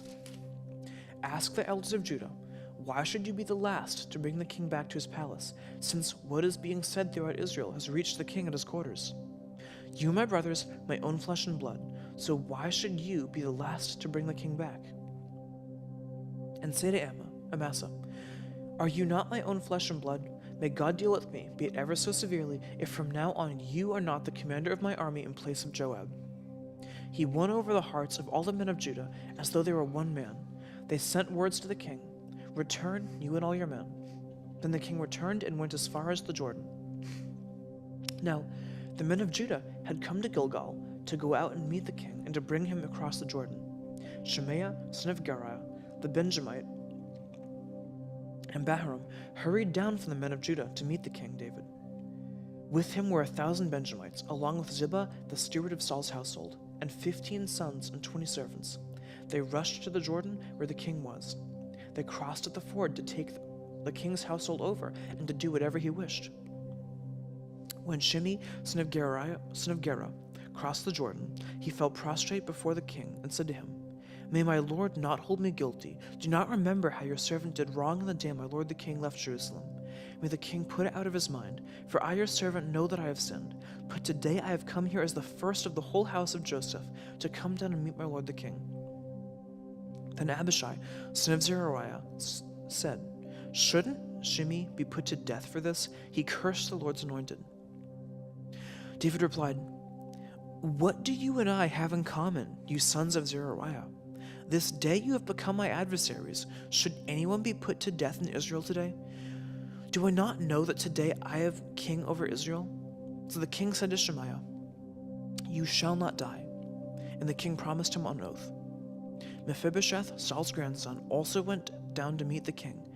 He had not taken care of his feet or trimmed his mustache or washed his clothes from the day the king left until the day he returned safely. When he came to Jerusalem to meet the king asked him, "Why didn't you go with me, Mephibosheth?" He said, "My lord the king, since I your servant am lame, I thought, I will have my donkey saddled and I will ride on it so I can go with the king. But Ziba, my servant, betrayed me, and he has slandered your servant to my lord the king. My lord the king is like an angel of God, so do whatever pleases you. All my grandfather's descendants deserve nothing but death from my lord and the king. But you have given your servant a place among those who eat at your table. So what right do I have to make any more appeals to the king?" Then the king said to him, "Why say more? I order that you and Ziba to divide the fields." Mephibosheth said to the king, "Let him take everything, now that my lord the king has arrived home safely." Barzillai the Gileadite also came down from Rogelim to cross the Jordan with the king and to send him on his way from there. Now Barzillai was a very old man, 80 years of age. He had provided for the king during his stay in Mahanaim, for he was a very wealthy man. The king said to Barzillai, "Cross over with me and stay with me in Jerusalem, and I will provide for you." But Barzillai answered the king, "How many more years will I live, that I should go up to Jerusalem with the king? I am now 80 years old. Can I tell the difference between what is good and what is not? Can your servant taste what he eats and drinks? Can I still hear the voices of men and women singers? Why should your servant be an added burden to my lord the king? Your servant will cross over the Jordan with you, with the king, for a short distance. But why should the king reward me in this way? Let your servant return, that I might die in my own town, near the tomb of my father and mother. But here's my servant Kimham. Let him cross over with my lord the king. Do for him whatever pleases you." The king said, "Kimham shall cross over with me, and I will do for him whatever pleases you, and anything you desire of me I will do for you." So all the people crossed the Jordan, and the king crossed over. The king kissed Barzillai and gave him his blessing, and Barzillai returned to his home. When the king crossed over to Gilgal, Kimham crossed with him, and all the troops of Judah and half the troops of Israel had taken the king over. Soon all the men of Israel were coming to the king and saying to him, "Why did our brothers, the men of Judah, steal the king away and bring him and his household across the Jordan, together with all his men?" All the men of Judah answered Israel, "We did this because the king is closely related to us. Why are you angry about it? Have we eaten any of the king's provisions? Have we taken anything for ourselves?" The men of Israel answered the men of Judah, "We have 10 shares in the king, and besides, we have a greater claim on David than you have. So why do you treat us with contempt? Were we not the first to speak of bringing back our king?" But the men of Judah responded even more harshly than the men of Israel. Now, a troublemaker named Sheba, son of Bichri, a Benjamite, happened to be there. He sounded the trumpet and shouted, "We have no share in David, no part in Jesse's son. Every man to his tent, O Israel." So all the men of Israel deserted David to follow Sheba, son of Bichri. But the men of Judah stayed by their king all the way from the Jordan to Jerusalem. When David returned to his palace in Jerusalem, he took the 10 concubines he had left to take care of the palace and put them in a house under guard. He provided for them, but did not lie with them. They were kept in confinement till the day of their death, living as widows. The king said to Amasa, "Summon the men of Judah to come to me within 3 days and be here yourself." But when Amasa went to summon Judah, he took longer than the time the king had set. David said to Abishai, "Now Sheba son of Bichri will do us more harm than Absalom did. Take your master's men and pursue him, or he will find fortified cities and escape from us." So Joab's men and the Kerethites and Pelethites and all the mighty warriors went out and... No, I think I skipped a page.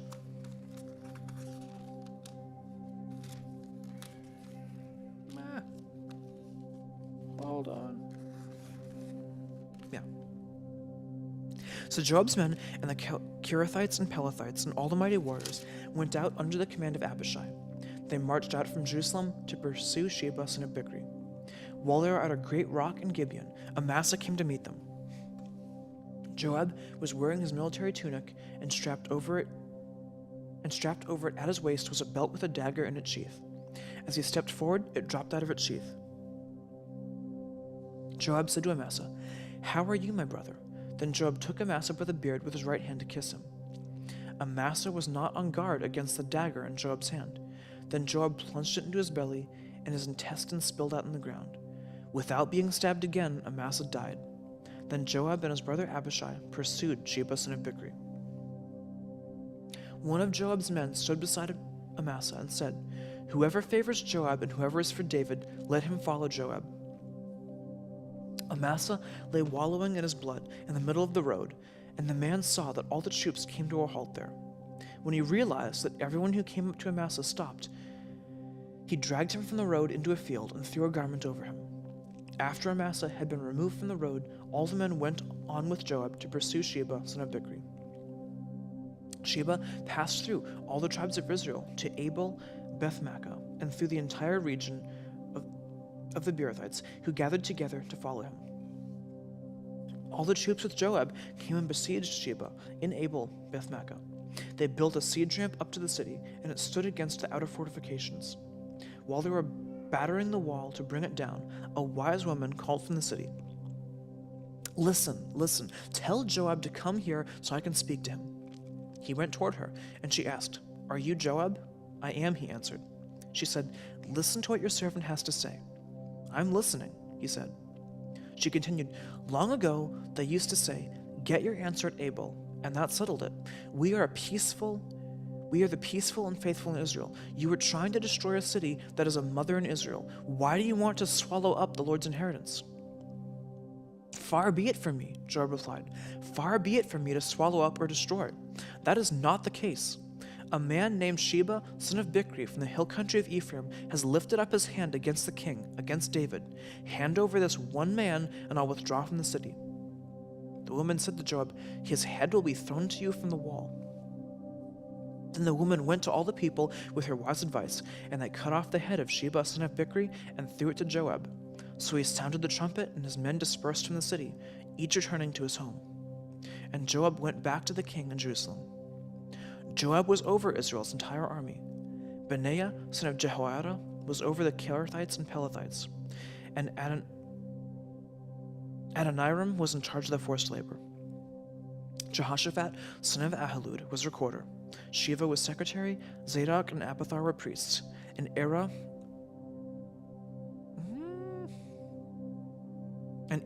the Jarite was David's priest. During the reign of David, there was a famine for 3 successive years, so David sought the face of the Lord. The Lord said, "It is an account of Saul and his blood-stained house. It is because he put the Gibeonites to death." The king summoned the Gibeonites and spoke to them. Now, the Gibeonites were not part of Israel, but were survivors of the Amorites. The Israelites had sworn to spare them, but Saul, in his zeal for Israel and Judah, had tried to annihilate them. David asked the Gibeonites, "What shall I do for you? How shall I make amends so that you will bless the Lord's inheritance?" The Gibeonites answered him, "We have no right to demand silver or gold from Saul or his family, nor do we have the right to put anyone in Israel to death." "What do you want me to do for you?" David asked. They answered the king, As for the man who destroyed us and plotted against us, so that we have been decimated and have no place anywhere in Israel, let 7 of his male descendants be given to us to be killed and exposed before the Lord at Gibeah of Saul, the Lord's chosen one." So the king said, "I will give them to you." The king spared Mephibosheth, son of Jonathan, the son of Saul, because of his oath before the Lord between David and Jonathan, the son of Saul. But the king took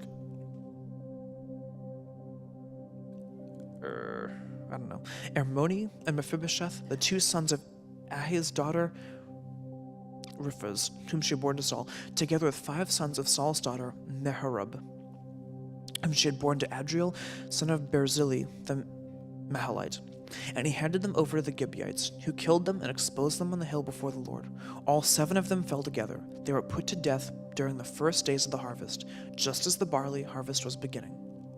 Rizpah, daughter of Ahi, took sackcloth and spread it out for herself on the rock, from the beginning of the harvest till the rain poured down from the heavens on the bodies. She did not let the birds of the air touch them by day or the wild animals by night. When David was told what Ahi's daughter Rizpah had done, he went and took the bones of Saul and his son Jonathan from the citizens of Jabesh Gilead. They had taken them secretly from the public square at Bethshan, where the Philistines had hung them, after they struck Saul down in Gilboa.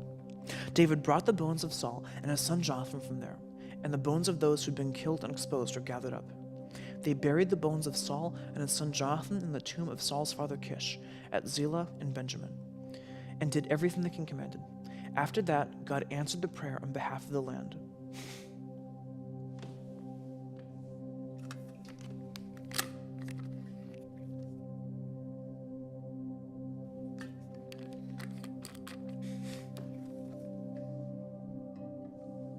Once again, there was a battle between the Philistines and Israel.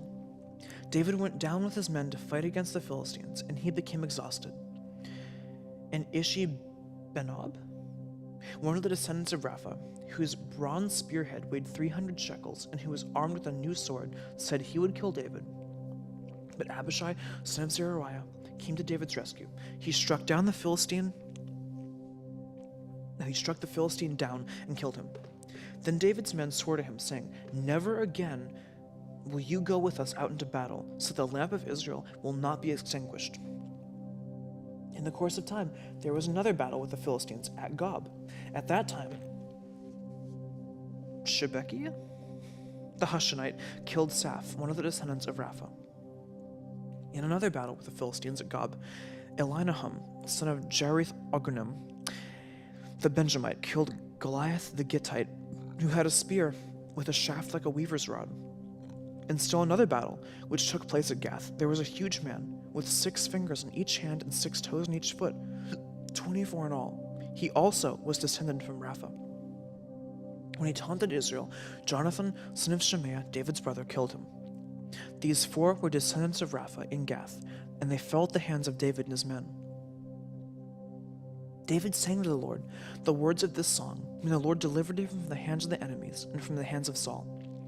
He said, "The Lord is my rock, my fortress and my deliverer. My God is my rock in whom I take refuge, my shield and the horn of my salvation. He is my stronghold, my refuge and my Savior. From violent men you save me. I call to the Lord who is worthy of praise, and I am saved from my enemies. The waves of death swirled about me. The torrents of destruction overwhelmed me. The cords of the grave coiled around me. The snares of death confronted me. In my distress, I called to the Lord. I called out to my God. From his temple, he heard my voice. My cry came to his ears. The earth trembled and quaked. The foundations of the heaven shook. They trembled because he was angry. Smoke rose from his nostrils. Consuming fire came from his mouth. Burning coals blazed out of it. He parted the heavens and came down. Dark clouds were under his feet. He mounted the cherubim and flew. He soared on the wings of the wind. He made darkness his canopy around him, the dark rain clouds of the sky. Out of the brightness of his presence, bolts of lightning blazed forth. The Lord thundered from heaven. The voice of the Most High resounded. He shot arrows and scattered the enemies. Bolts of lightning and routed them. The valleys of the sea were exposed, and the foundations of the earth laid bare. At the rebuke of the Lord, at the blast from the breath of his nostrils. He reached down from on high. He took hold of me. He drew me out of deep waters. He rescued me from my powerful enemy, from my foes who were too strong for me. They confronted me in the day of my disaster. But the Lord was my support. He brought me out into a spacious place. He rescued me because he delighted in me. The Lord has dealt with me according to my righteousness. According to the cleanliness of my hands, he has rewarded me. For I have kept the way of the Lord. I have not done evil by turning from my God. All his laws are before me. I have not turned away from his decrees. I have been blameless before him and have kept myself from sin. The Lord has rewarded me according to my righteousness, according to my cleanliness in his sight. To the faithful, you show yourself faithful. To the blameless, you show yourself blameless. To the pure, you show yourself pure. But to the crooked, you show yourself shrewd. You save the humble, but your eyes are on the haughty, to bring them low. You are my lamp, O Lord. The Lord turns my darkness into light. With your help, I can advance against a troop. With my God, I can scale a wall. As for God, his way is perfect. The word of the Lord is flawless. He is a shield for all who take refuge in him. For who is God beside the Lord? And who is the rock except our God? It is God who arms me with strength and makes my way perfect. He makes my feet like the feet of a deer. He enables me to stand on the heights. He trains my hands for battle. My arms can bend a bow of bronze. You give me your shield of victory. You stoop down to make me great. You broaden the path beneath me so that my ankles do not turn. I pursued my enemies and crushed them. I did not turn back till they were destroyed. I crushed them completely, and they could not rise. They fell beneath my feet. You armed me with strength for battle. You made my adversaries bow at my feet. You made my enemies turn their backs in flight, and I destroyed my foes. They cried for help, but there was no one to save them. To the Lord, but he did not answer them. I beat them as fine as the dust of the earth. I pounded and trampled them like mud in the streets. You have delivered me from the attacks of my people. You have preserved me as the head of nations. People I did not know are subject to me, and foreigners come cringing to me. As soon as they hear me, they obey me. They all lose heart. They come trembling from their strongholds. The Lord lives. Praise be to my rock. Exalted be God, the rock, my Savior. He is the God who avenges me, who puts the nations under me, who sets me free from my enemies. You exalted me above my foes. From violent men you rescued me. Therefore I will praise you, O God, among the nations. I will sing praise to your name. He gives his king great victories. He shows unfailing kindness to his anointed, to David and his descendants forever.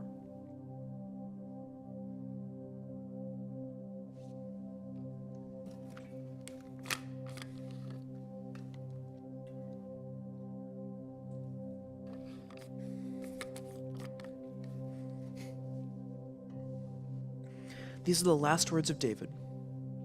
The oracle of David, son of Jesse, the oracle of the man exalted by the Most High, the man anointed by the God of Jacob, Israel's singer of songs. The Spirit of the Lord spoke through me. His word was on my tongue. The God of Israel spoke. The rock of Israel said to me, when one rules over men in righteousness, when he rules in the fear of God, he is like the light of the morning at sunrise, on a cloudless morning, like the brightness after rain that brings the grass from the earth. Is not my house right with God? Has he not made with me an everlasting covenant, arranged and secured in every part? Will he not bring to fruition my salvation and grant me my every desire? But evil men are all to be cast aside like thorns, which are not gathered with the hand. Whoever touches thorns uses a tool of iron or the shaft of a spear. They are burned up where they lie. These are the names of David's mighty men: Josheb, Bashanabeth. A Tekothamite was chief of the three. He raised his spear against 800 men, whom he killed in one encounter. Next to him was Eleazar, son of Dodai. I hate it when names are in two lines. Dadai the Ahathite. As one of the three mighty men, he was with David when they taunted the Philistines gathered at Pasdanium for battle. There the men of Israel retreated, but he stood his ground and struck down the Philistines till his hand grew tired and froze to the sword. The Lord brought about a great victory that day. The troops returned to Eleazar, but only to strip the dead. Next to him was Shemaiah, son of Agi the Harmathite. When the Philistines banded together at the place where there was a field full of dried lentils, Israel's troops fled from there. But Shemaiah took his stand in the middle of the field. He defended it and struck down the Philistines, and the Lord brought about a great victory. During harvest time, three of the 30 chief men came down to David at the cave of Adullam, while a band of Philistines was encamped in the valley of Rephaim. At that time, David was in the stronghold, and the Philistine garrison was at Bethlehem. David longed for water and said, "Oh, that someone would get me a drink of water from the well near the gate of Bethlehem." So the three mighty men broke through the Philistines' lines, drew water from the well near the gate of Bethlehem, and carried it back to David. But he refused to drink it. Instead, he poured it out before the Lord. "Far be it from me, O Lord, to do this," he said. "Is it not the blood of men who went at risk of their lives?" And David would not drink it. Such were the exploits of the three mighty men. Abishai, the brother of Joab, son of Zeruiah, was chief of the three. He raised his spear against 300 men whom he killed, and so he became as famous as the three. Was he not held in greater honor than the three? He became their commander, even though he was not included among them. Benaiah, son of Jehoiada, was a valiant fighter from Kabzeel, who performed great exploits. He struck down Moab's best men. He went down into a pit on a snowy day and killed a lion, and he struck down a huge Egyptian. Although the Egyptian had a spear in his hand, Benaiah went against him with a club. He snatched the spear from the Egyptian's hand and killed him with his own spear. Such were the exploits of Benaiah, son of Jehoiada. He too was as famous as the three mighty men. He was held in greater honor than any of the 30, but he was not included among the three. And David put him in charge of his bodyguard. Among the 30 were Asahel, the brother of Joab, Elhanan, son of Dodo, from Bethlehem, Shelmiah, the Harodite, Elkah, the Harodite, Hezlah, the Palathite, Ira, son of Ilkesh, from Tekoa, Abzir from the Ananoth, Mebununi, the Hushite, Zalmon, the Ephithatite, Mahari, the Nephthatite, Heldad, son of Bana, the Naphthatite, Itaiah, son of Ribi, from Gibeah and Benjamin, Benaiah, the Parathite, Hidi from the ravines of Gadesh, Abi Eldobon, the Arbathite, Asmanaveth, the Bermathite. I don't know. Ehluba, the Shoboathite, the sons of Jashan, Jonathan, son of Shammah, the Harathite, Ahimam, son of Shammah, the Harmathite, Eliphalet, son of Abishai, the Machathite, Eliam, son of Ephithatel, the Gibeonite, Hiraz, the Carmelithite, Perioth, the Arbathite, Igal, son of Nathan, from Zaboah, the son of Hagrite, Zelka, the Ammonite, Naroth, the Beerothite, the armor-bearer of Joab, son of Zeruiah, Era, the Irathite, Gareb, the Ithrite, and Uriah, the Hittite. These were 37 in all. Again, the anger of the Lord burned against Israel, and he incited David against them, saying, "Go and take a census of Israel and Judah." So the king said to Joab, and the army commanders with him, "Go throughout the tribes of Israel from Dan to Beersheba and enroll the fighting men, so that I may know how many there are." But Joab replied to the king, "May the Lord your God multiply the troops 100 times over, and may the eyes of my lord the king see it. But why does my lord the king want to do such a thing?" The king's word, however, overruled Joab and the army commanders, so they left the presence of the king to enroll the fighting men. After crossing the Jordan, they camped near Aroer, south of the town in the gorge, and they went through Gad and on to Jazer. They went to Gilead and to the region of Tahittim, Hodshi, and on the Dan. I don't know. These are a bunch of towns.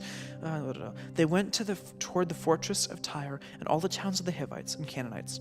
Finally, they went on to Beersheba in the Negev of Judah. After they had gone through the entire land, they came back to Jerusalem at the end of 9 months and 12 days. Joab reported the number of the fighting men to the king. In Israel, there were 800,000 able-bodied men who could handle a sword, and in Judah, 500,000. David was conscience-stricken after he had counted the fighting men, and said to the Lord, I have sinned, O Lord. No, I have sinned greatly in what I have done, O Lord. Now I beg you, take away the guilt of your servant. I have done a very foolish thing. David got up the next morning. The word of the Lord had come to Gad the prophet, David's seer. Go and tell David, this is what the Lord says. I'm giving you 3 options. Choose one of them for me to carry out against you. So Gad went to David and said to him, Shall there come upon you 3 years of famine in your land, or 3 months of fleeing from your enemies while they pursue you, or 3 days of plague in your land? Now then, think it over and decide how I should answer the one who sent me. David said to Gad, I am in deep distress.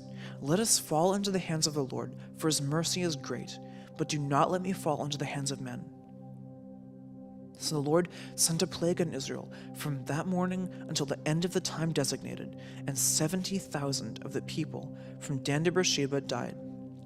When the angel of the Lord stretched out his hand to destroy Jerusalem, the Lord was grieved because of the calamity and said to the angel who was afflicting the people, Enough, withdraw your hand. The angel of the Lord was then at the threshing floor of Araunah the Jebusite. When David saw the angel who was striking down the people, he said to the Lord, I am the one who has sinned and done wrong. These are but sheep. What have they done? Let your hand fall upon me and my family. On that day, Gad went up to David and said to him, Go up and build an altar to the Lord on the threshing floor of Araunah the Jebusite. So David went up, as the Lord had commanded, through Gad. When Araunah looked and saw the king and all his men coming toward him, he went out and bowed before the king with his face to the ground. Araunah said, Why has my lord the king come to his servant? To buy your threshing floor, David answered, so that I can build an altar to the Lord, and that the plague and the people may be stopped. Araunah said to the king, Let my lord the king take whatever pleases him and offer it up. Here are oxen for the burnt offering, and here are the threshing sledges and ox yokes for the wood. O king, Araunah gives all this to the king. Araunah also said to him, May the Lord your God accept you.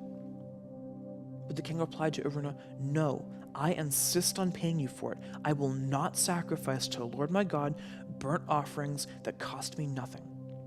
So David bought the threshing floor and the oxen and paid 50 shekels of silver for them. David built an altar to the Lord there and sacrificed burnt offerings and fellowship offerings. Then the Lord answered prayer on behalf of the land, and the plague on Israel was stopped.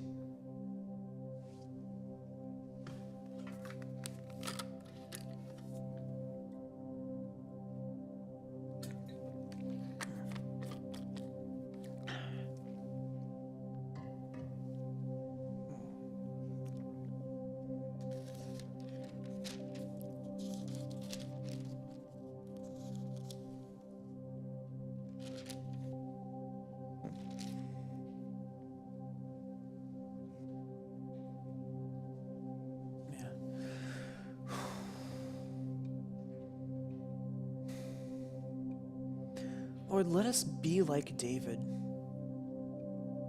where though he sinned, he realized his guilt, even if others had to bring the guilt before him. And unlike so many other kings that came after him, or the one before him, or even like Pharaoh of Egypt, or so many kings of other nations that just hardened their heart and wouldn't yield to your correction, Lord, I thank you that David's heart was soft to you and was willing to recognize his guilt. He was humble enough, and his heart was devoted to you, despite his faults, despite his shortcomings, and despite his sin.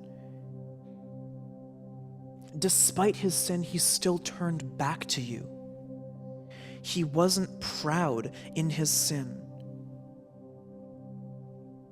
Saul sinned too, But unlike David, Saul was proud in his sin. Saul did not turn back to you in his sin.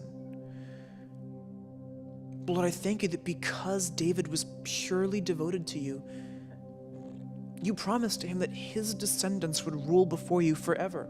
And of course, you fulfilled that with Jesus. But I thank you for his devotion. And I pray that we could be like David in that sense of, though we sin, turning back to you with hearts that are soft, of having your will be our first priority, no matter what, of realizing, like David did, when he said that you had made him king, and that if you were willing, you would bring him back into the city to see the ark of the Lord again. But if not, he was willing to take whatever came his way, because that was your will. Just the same as you'd given the kingdom to him and stripped it from Saul, if it was your will to give it to Absalom, he was ready. Unlike Saul, who fought and strived to hold on to the kingdom, clutching it, David was willing to let it go, if it was your will. Lord, let us be submitted to your will in that sense. And to know what your will is.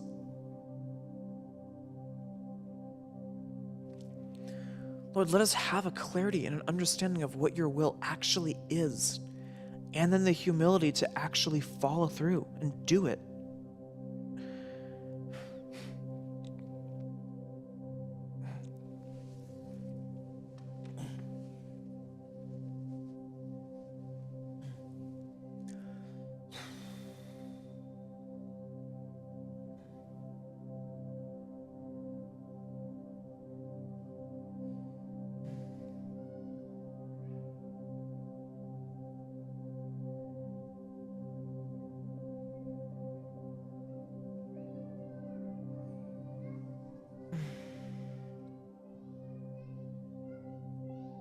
Lord, let our motives for following you be correct, be pure.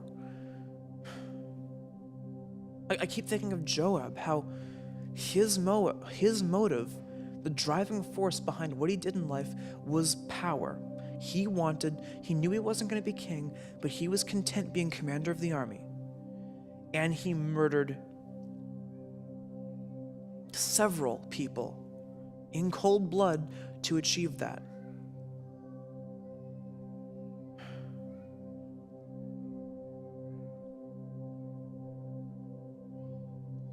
There were multiple times when David wanted to have a different commander of the army, and Joab murdered each one.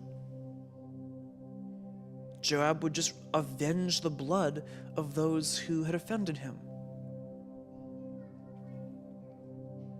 Even though in that time in Israel, that was a legal thing to do for an avenger of blood. He kind of ignored the part where it said, "Vengeance is mine, I will repay."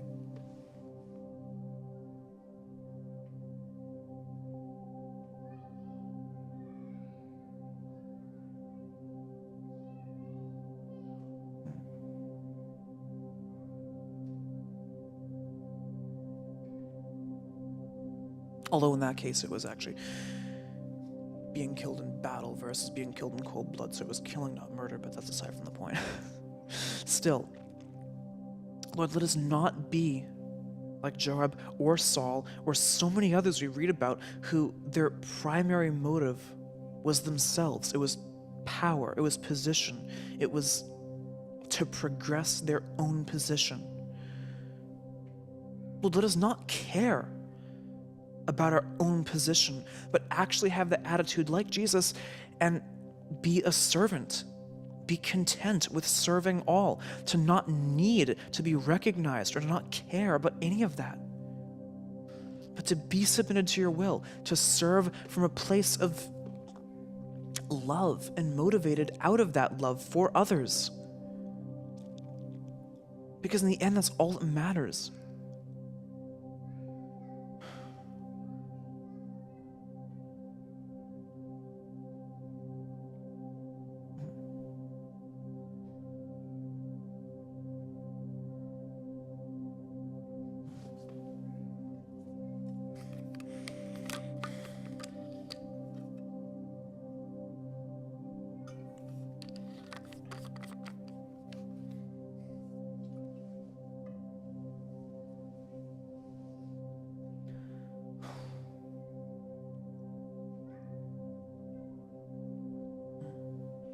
Lord, give us a love for others that would be willing to actually sacrifice for each other.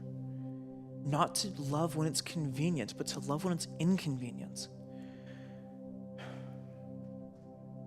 To be able to put aside the things we want to bless others, to pour into others' lives, to serve them, for the sake of representing you well, for expanding your gospel, for making disciples.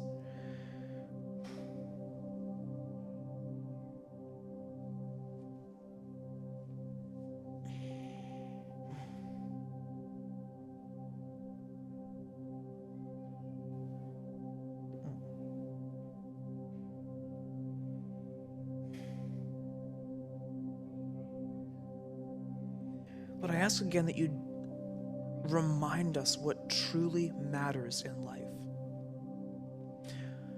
That at the end of our lives, all the things we've collected, all the stuff, all the positions and prestige we accumulated, none of that matters. The only thing that will actually have lasting value is how many people were we able to save from your wrath? To be able to pull from judgment to life? How many did we get into your kingdom? Because in the end, this life is so temporary, it doesn't matter.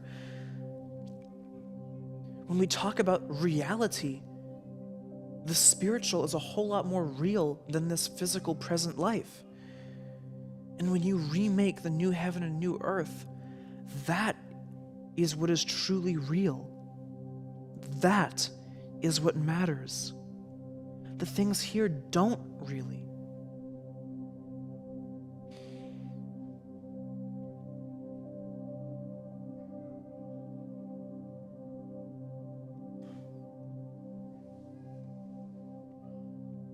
In the end, the only thing that really matters is whether or not you're spending eternity being judged under God's wrath in an unquenchable fire, or if you're spending eternity in His love, in His presence.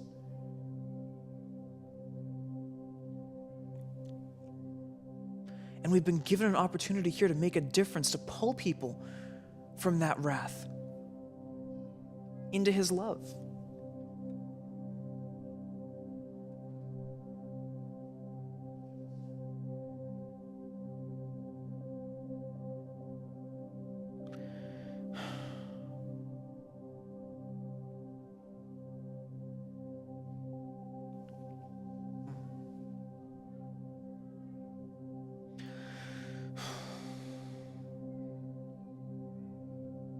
God, give us opportunities that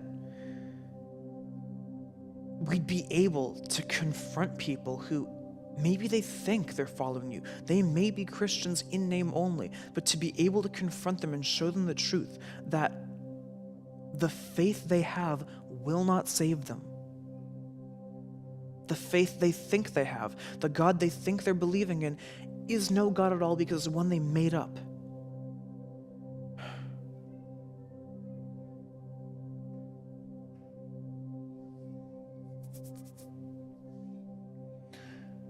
Lord, let us actually be transformed and live by your Spirit to have lives that are an example, that represent you well, so that people will want to know why we're different and that we can tell them. Because I forget who said it, but people don't want answers to questions they never asked. So let our lives be enough of an example that people will ask. And then we'd be able to actually, through your Spirit, win them from wrath, bring them from darkness to light.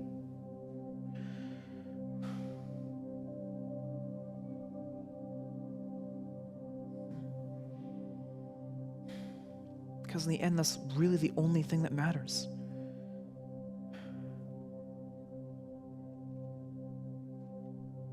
Lord, you want your church to expand and grow, and your influence and your kingdom to expand and grow. And that means bringing people from darkness to light.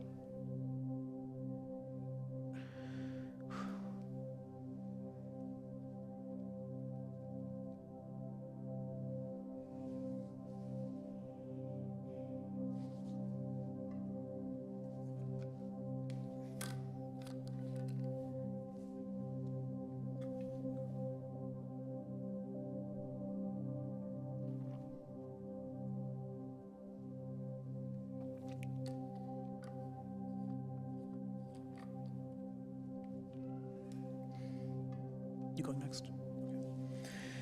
Okay. And Lord, I ask that you bless Nathaniel. And the words that he's about to pray into, the scriptures he's about to read, that you'd give him wisdom and new revelations. And not only would you give him revelations, but anyone watching on the live stream or watching in future times, watching back over it, that you'd give them revelations too. Because your word is living and active. Bless Nathaniel, Lord.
Father, I just pray on behalf of myself, Father, just that I'm solely and completely in the next 2 hours yielded unto you, Lord.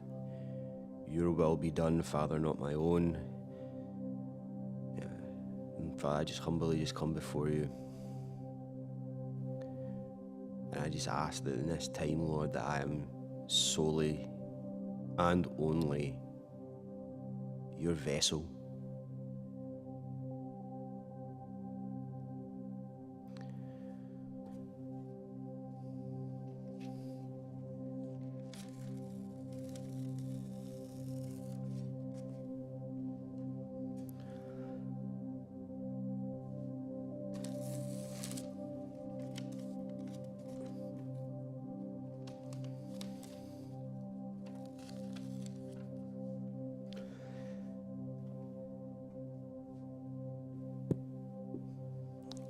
Psalms 17.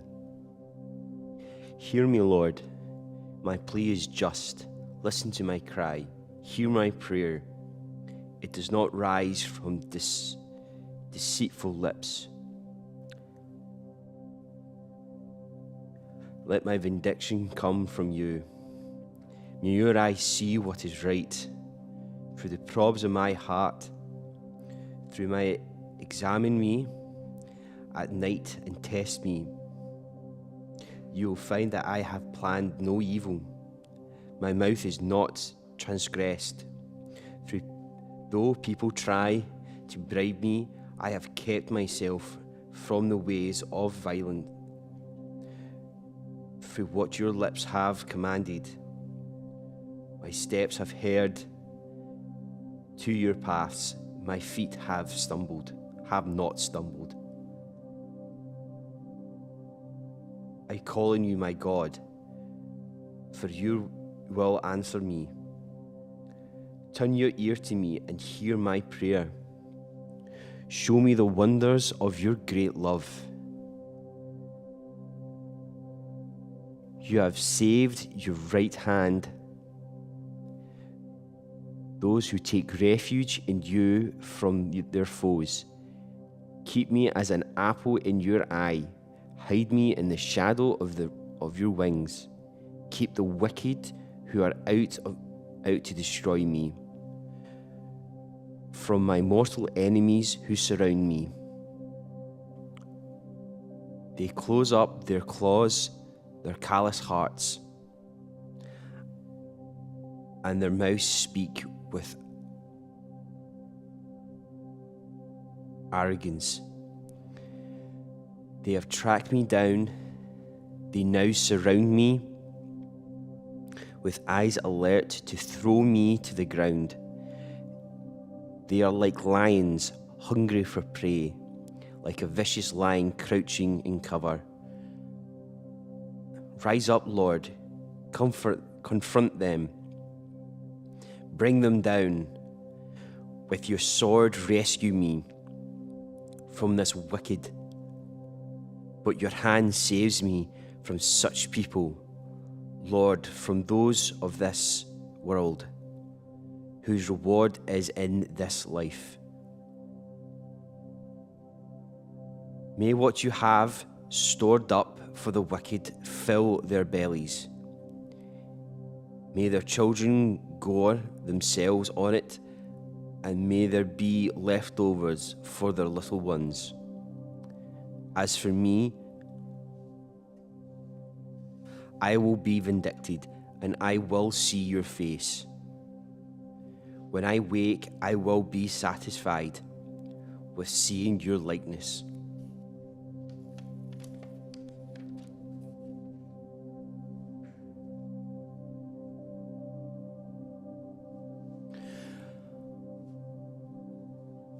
Father, I just pray, Lord, and from that scripture, Lord, I just pray and ask us, Father, that we can call on your name and blamelessly say that we have no wicked intents, Father, that rather that we can praise your name and say that we are saved and protected from wicked deeds, from wicked people, Father. And Father, I pray, Lord, that you, again, we are a reflection of you in those circumstances when we face wicked people. And Father, Lord, in this world as it is now, Lord, I ask that every one of us, our hearts are calibrated to identify what is wicked. In a time, Father, where good is evil and evil is good, Father, Lord, I just pray, Lord, that we identify by your word. Father, thank you that we have your word, and this is our calibration tool to identify what is not of you. So again, I'll just cry out to you, Father, and praise your name and say thank you that you are our protector, that we are under your banner, that we are in covenant with you, and you stay true to your word. You are a God of your word.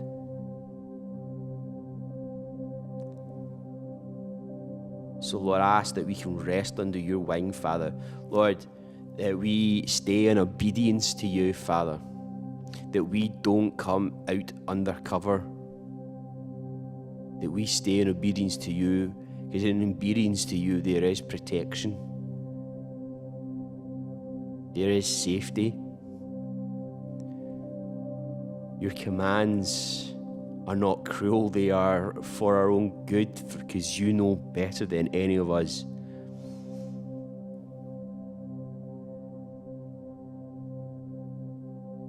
So far, I ask, Lord, that all of us would come to a place where we no longer wrestle with your word, with your laws, that we delight in the laws that you make. We love the laws, that it comes second nature to us.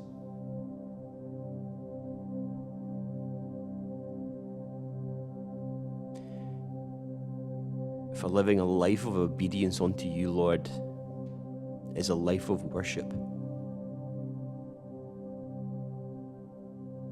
to you.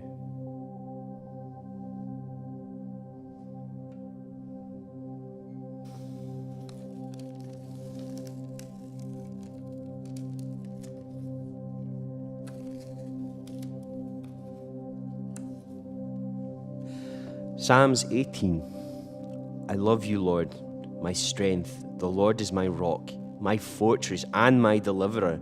My God is my rock, in whom I take refuge, my shield and the horn of my salvation, my stronghold. I called to the Lord, who is worthy of praise, and I have been saved from my enemies.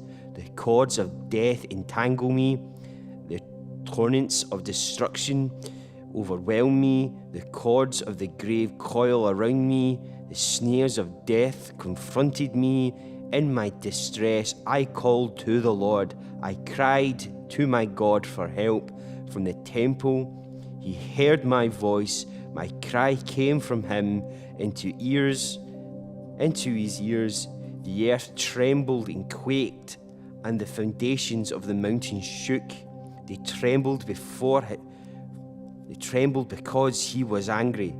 Smoke rose from his nostrils. Consuming fire came from his mouth. Burning coals blazed out of it. He parted the heavens and came down. Dark clouds were under his feet.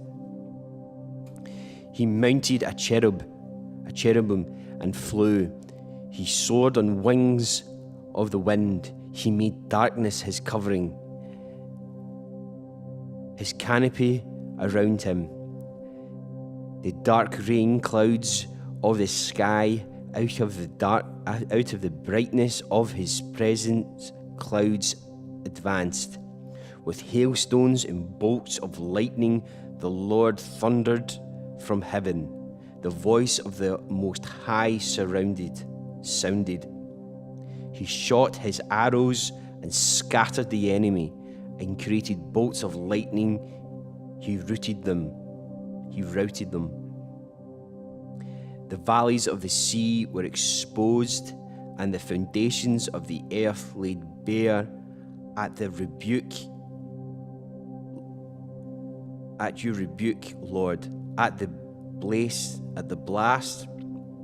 of breath from your nostrils. He reached down from on high and took hold of me. He drew me out of deep waters. He rescued me from powerful enemies, from my foes who are not strong for him, who were too strong for me. They confronted me in the day of my disaster, but the Lord was my support.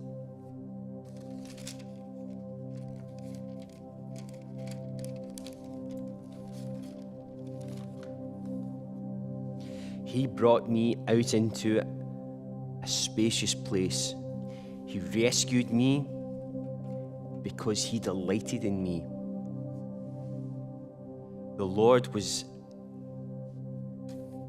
has dealt with me according to my righteousness, according to the cleanness of my hands. He has rewarded me, for I have kept the ways of the Lord. I am not guilty of turning from my God. All his laws are before me.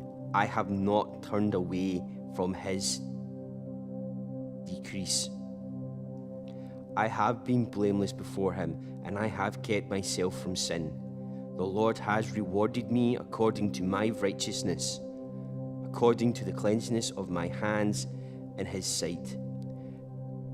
To the faithful, you show yourselves faithful.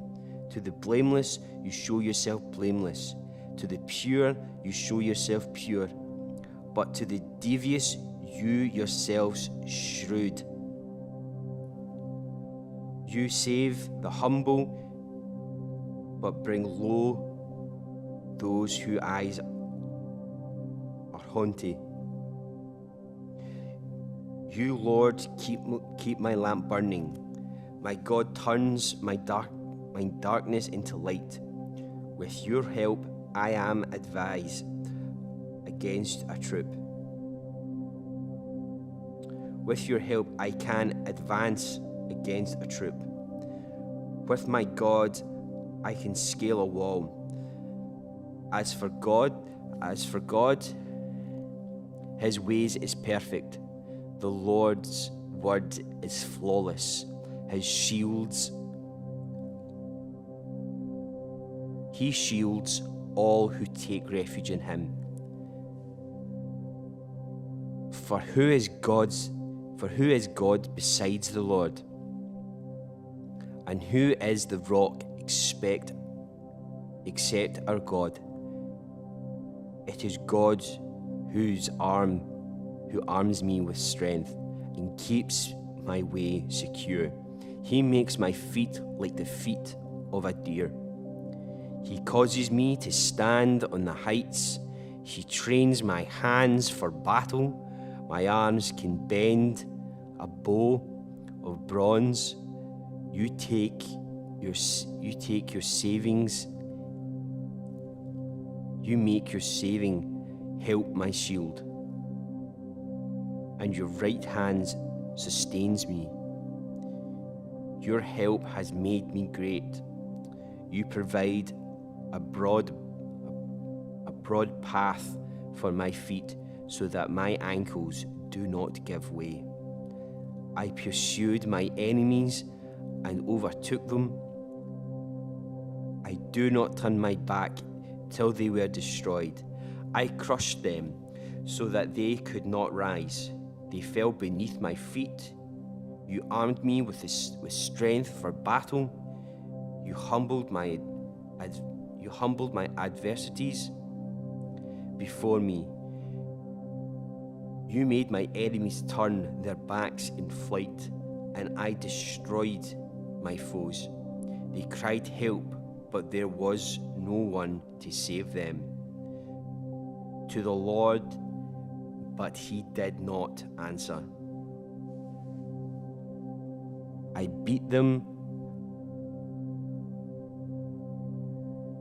as fine as wind-blown dust.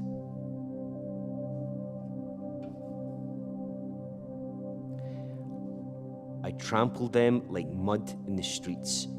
You have delivered me from the attacks of the people. You have made me the head of nations. People I did not know now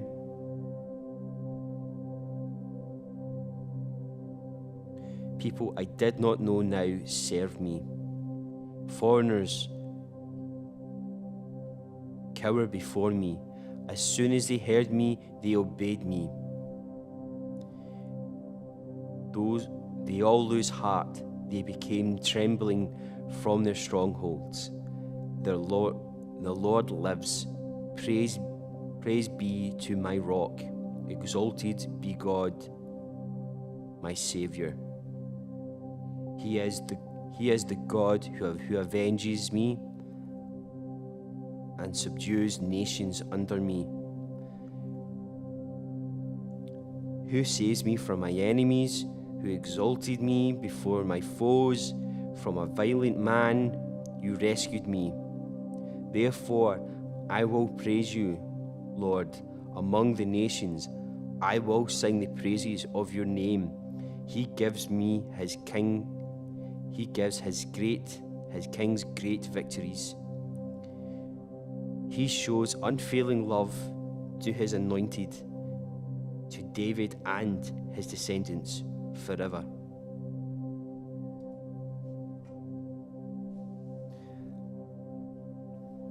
Father, thank you that we can come and acknowledge that there's another side to you. You're not just our Saviour. You are our Saviour, but you're also Lord. You are Lord God Almighty, King of Kings, Warrior King. And Father, I ask, Lord, that we would all come to you and we would all learn to have a holy fear of you, that we come into a right place with you, Father, because for you are the greatest of all majesty.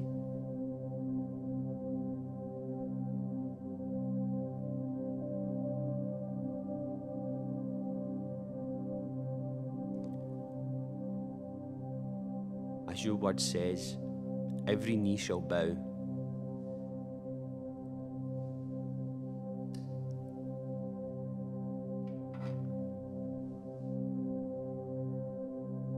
And I thank you that we can call on you to our rescue. I thank you that in you we have favour when we come into alignment with you.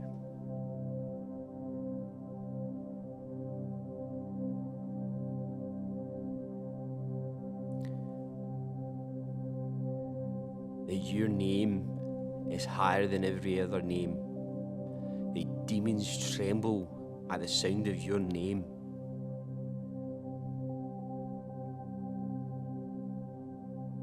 Thank you for that. That in you we have the high ground.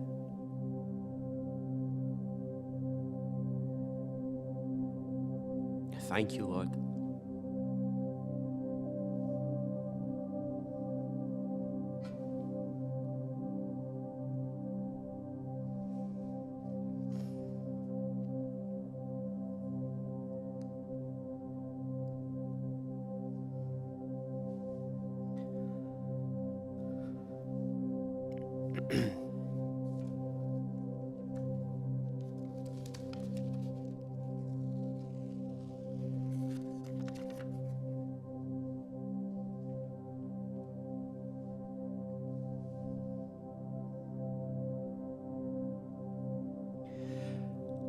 As the deer pants for streams of water, so my soul pants for you. My God, my soul thirsts for God, for the living God. When can I go and meet with God? My tears have been my food day and night, while people say to me all day long, "Where is your God?" Those things I remember. As I pour out my soul, I have used to go to the house of God, under the protection of the Mighty One, with shouts of joy and praise among the feast through. Why, my soul, are you downcast? Why so disturbed with me? Put your hope in God, for I will yet praise him, my Saviour and my God. My soul is downcast within me, therefore I will remember you. For the land of the Jordan, the heights of Hermon, and the Mount Mizar. Deep calls to deep in the roar of your waterfalls. All your waves and breakers have swept over me.